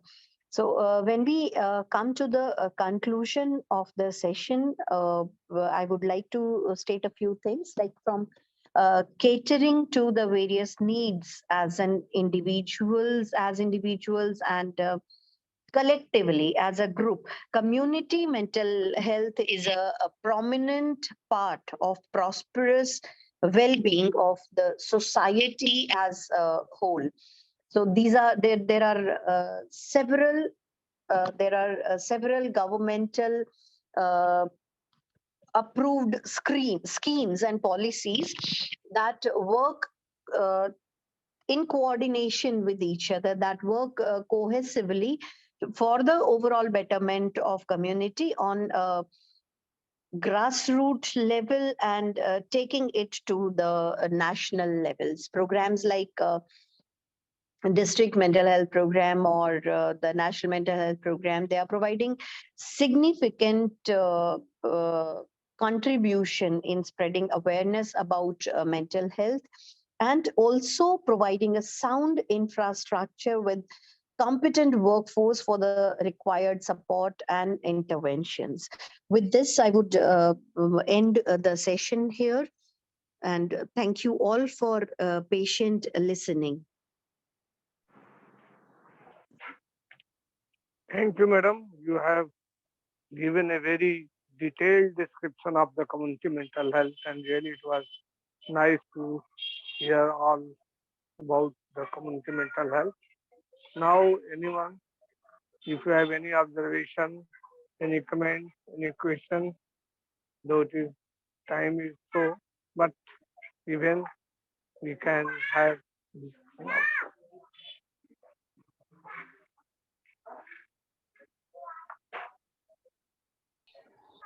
I would Okay, now certainly like to, sir, I would certainly like to have feedback from Amarnath Rai, sir.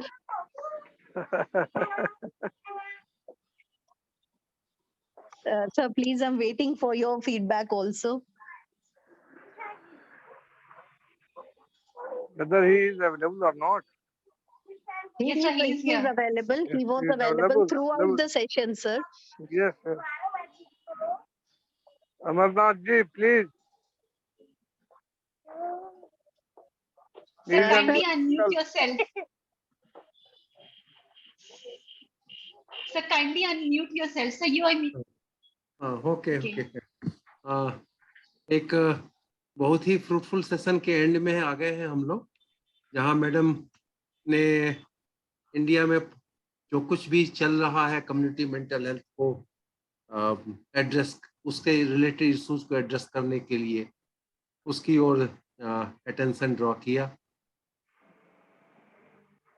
Thank you so much sir. इस पूरे दौर में जब हम world mental health day और week और month community psychology association की ओर से मना रहे हैं, हम लोग बार बार बात कर रहे हैं कि अवेयरनेस, मेंटल हेल्थ के लिए अवेयरनेस ऑफ व्हाट, उसके कई स्टेज हो सकते हैं। अवेयरनेस ये कि हाँ मेंटल इलनेस कुछ होता है, अवेयरनेस ये कि हमें भी मेंटल हेल्थ की इश्यूज है, अवेयरनेस ये भी इशू हो सकता है, एक क्वेश्चन हो सकता है कि हम उसको प्रिवेंट करने के क्या तरीके हो सकते हैं, इसके बारे में अवेयर है क्या, या मेंटल हेल्थ को हम प्रमोट कर सकते हैं, अपने मेंटल हेल्थ को इनहांस कर सकते हैं, इसके बारे में भी कोई अवेयरनेस हम में आ रही है क्या। हम लोग जो साइकोलॉजी वाले हैं, क्या हमारे क्लोज फ्रेंड्स को भी इस बात की कोई अवेयरनेस है क्या कि वो और हम सब अपना, अपनी फैमिली का, अपनी कम्युनिटी का, अपनी सोसाइटी का मेंटल हेल्थ इनहांस कर सकते हैं, प्रमोट कर सकते हैं, उसके भी कोई तरीके हो सकते हैं, इलनेस से बचने के भी कोई तरीके हो सकते हैं। अभी मुझे लग रहा है कि हम जितना अवेयरनेस का ये पूरा दौर चल रहा है, शायद कुछ लोगों को इतना ही कि हाँ मेंटल हेल्थ के इश्यूज भी होते हैं, इससे ज्यादा की ओर अभी हम बढ़ नहीं पा रहे हैं। और अगर इस स्लो स्पीड में बढ़ेंगे तो मुश्किल है। हमें लगता है कि बहुत ही फास्ट वे में हम साइकोलॉजिस्ट को, और देखें कि जब ट्रीटमेंट की बात आएगी तो हम सभी कॉम्पिटेंट नहीं है, जब थेरेपी देने की बात आएगी तो हम सभी ट्रेंड काउंसलर्स नहीं है, तो शायद वो करने में हम नहीं सक्षम होंगे, या हम एथराइज भी नहीं होंगे, we are not all licensed. लेकिन जब उसके लिए कोई प्रिवेंटिव अप्रोच अपनाना होगा, जब कोई प्रमोशनल अप्रोच अपनाना होगा, देन वी आर लाइसेंस्ड। उसके लिए कोई हमें रोकने वाला नहीं है कि हम लोगों को तरीके बताएं कि कैसे हम अपने आप को मेंटल हेल्थ इशू से बचाएं, कैसे हम अपने मेंटल हेल्थ को और इम्प्रूव करें। इस पर तो हमें पढ़ाने, सिखाने, बताने में कोई रोकने वाला नहीं है। हम थेरेपी देने चलेंगे तो जरूर हमारे लाइसेंस पर क्वेश्चन उठेगा। तो हमें चिंता इसकी करने की कि ठीक है हमारे माध्यम से लोगों को मालूम हो जाए तो वो साइकियाट्रिस्ट की और साइकोथेरेपिस्ट की, काउंसलर की हेल्प ले सके, ये अवेयरनेस आए, ये तो ठीक है। क्योंकि मुझे भी अपने आसपास में कई बार हुआ कि वो साइकोसोमेटिक प्रॉब्लम्स हैं, हिस्टेरिकल प्रॉब्लम्स हैं, रेफर कर दिया किसी काउंसलर को, तो चलिए बहुत बड़ी राहत होगी, क्योंकि लोगों को ये अनुमान नहीं था कि जैसे मेरे एक लेडी को प्रॉब्लम ये थी, एक लेडी को कि लगभग 1 आध साल तक रहा कि उनका बॉडी टेम्परेचर 99.5 रहा, और वो सारा एलोपैथ, होम्योपैथ, झाड़ फूक सब चला। अंत में 10 दिन 15 दिन की साइकोथेरेपी से जो उन्हें राहत मिली।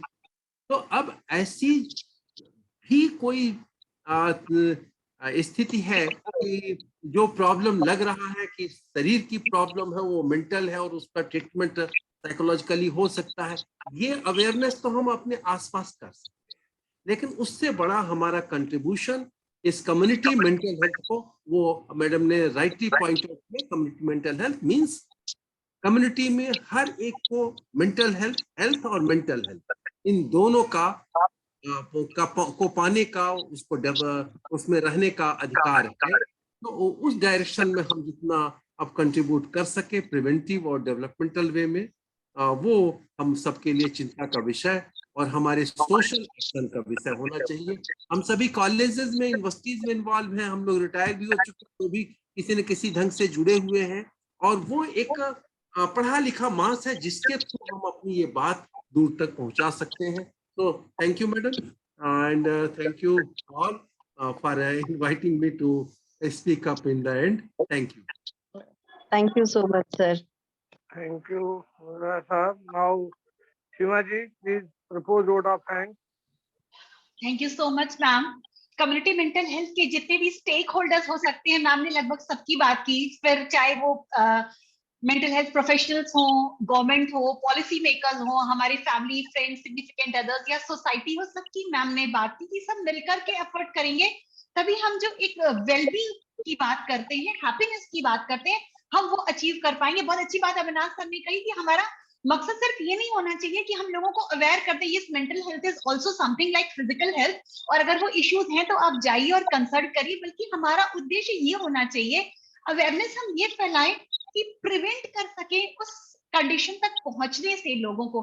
पर सर सच्चाई आज की भी ये है कि ज्यादातर governments, whether it is developed country और developing country, hardly 2 to 3% health sector में खर्च करते हैं अपने बजट का, और उसमें कोई बजट अलग से एलोकेट होता ही नहीं है मेंटल हेल्थ के लिए। 2022 के बजट में पहली बार हमारी माननीय मंत्री जी ने मेंटल हेल्थ की बात की, उससे पहले हमारे इंडिया में बात तक नहीं होती थी। चेंज आया है after pandemic, no doubt change आया है, पर अभी भी चीजें वैसी नहीं है जैसी होनी चाहिए। अभी 2 दिन 3 दिन पहले मैं कहीं पढ़ रही थी कि जो WHO का नॉर्म है वो ये है कि 1 लाख पेशेंट पे 3 साइकियाट्रिस्ट होने चाहिए। हमारे इंडिया में लेस देन 1 साइकियाट्रिस्ट है। साइकोलॉजिस्ट और सोशल वर्कर और बाकी प्रोफेशनल की तो हम क्या बात करें, साइकियाट्रिस्ट तक बहुत कम है। तो अभी भी अवेलेबिलिटी कम है, और अवेलेबिलिटी जहाँ है वहाँ असेसिबिलिटी भी नहीं है। कुशीनगर छोटा सा प्लेस है, डिस्ट्रिक्ट हॉस्पिटल में साइकियाट्री डिपार्टमेंट है, वहाँ साइकियाट्रिस्ट भी हैं, बस इतना ही। लेकिन किसी CHC, किसी PHC पे कोई साइकियाट्रिस्ट नहीं है। काउंसलर जैसी चीज तो, साइकोलॉजिस्ट जैसी चीज तो कहीं है ही नहीं। तो अभी भी बहुत जरूरी है और हमको ही करना है। बिल्कुल मनाज सर ने भी कहा और मैम ने भी कहा, as a scholar of psychology, as a community psychologist, हमको ही ये करना है। तो thank you so much ma'am, आपने इतने अच्छे से पूरा सिनेरियो, इंडिया का सिनेरियो बताया कि किस तरह से चीजें चेंज हो रही हैं और हमको अपना रोल उसमें प्ले करना पड़ेगा। And this is the high time we should play our role. Thank you so much ma'am. सभी जो भी पार्टिसिपेंट्स जुड़े हुए हैं, आप सबका बहुत बहुत धन्यवाद। दोनों ही आज के लेक्चर्स ऐसे थे कि अभी मेरी अचानक नजर गई घड़ी पे, अच्छा इट्स 9 PM, पर बिल्कुल पता नहीं चला मैम। हम लोग शुरू से अभी तक आपसे जुड़े हुए, लगातार जुड़े हुए, लेकिन एकदम पता नहीं चला कितना टाइम हो गया है। आप सबका बहुत धन्यवाद, बहुत शुक्रिया। Thank you so much for such kind words. अनुभूति मैम नहीं है, पर मैम आपका भी बहुत धन्यवाद, पाल मैम आपका भी बहुत धन्यवाद, आप सारे पार्टिसिपेंट्स का धन्यवाद। और कल फिर हम लोग 7 बजे आज के ही टाइम पे कल फिर से इस प्लेटफॉर्म पर जुड़ेंगे। जुड़े रहिए, अपना रोल प्ले करते रहिए। सिर्फ जुड़ना जरूरी नहीं है, अपना रोल प्ले करना बहुत जरूरी है, तभी हम सचमुच चेंज ला पाएंगे, जिसके लिए रामजी लाल सर ने इतना एफर्ट करके हम सबको जोड़ा है। तो मुझे लगता है हमको भी उसमें छोटी सी ही सही अपनी भूमिका निभानी चाहिए, जरूर निभानी चाहिए। आप सबका बहुत धन्यवाद। शुभ रात्रि। Thank you all. Thank you for connecting me to this world. Thank you. Thank you very much. Thank you, sir. Good night, sir. Okay, good night, madam. Ashish ji, thank you very much जी for sir. your technical support. And now we should wind up the program. Okay sir. Hmm.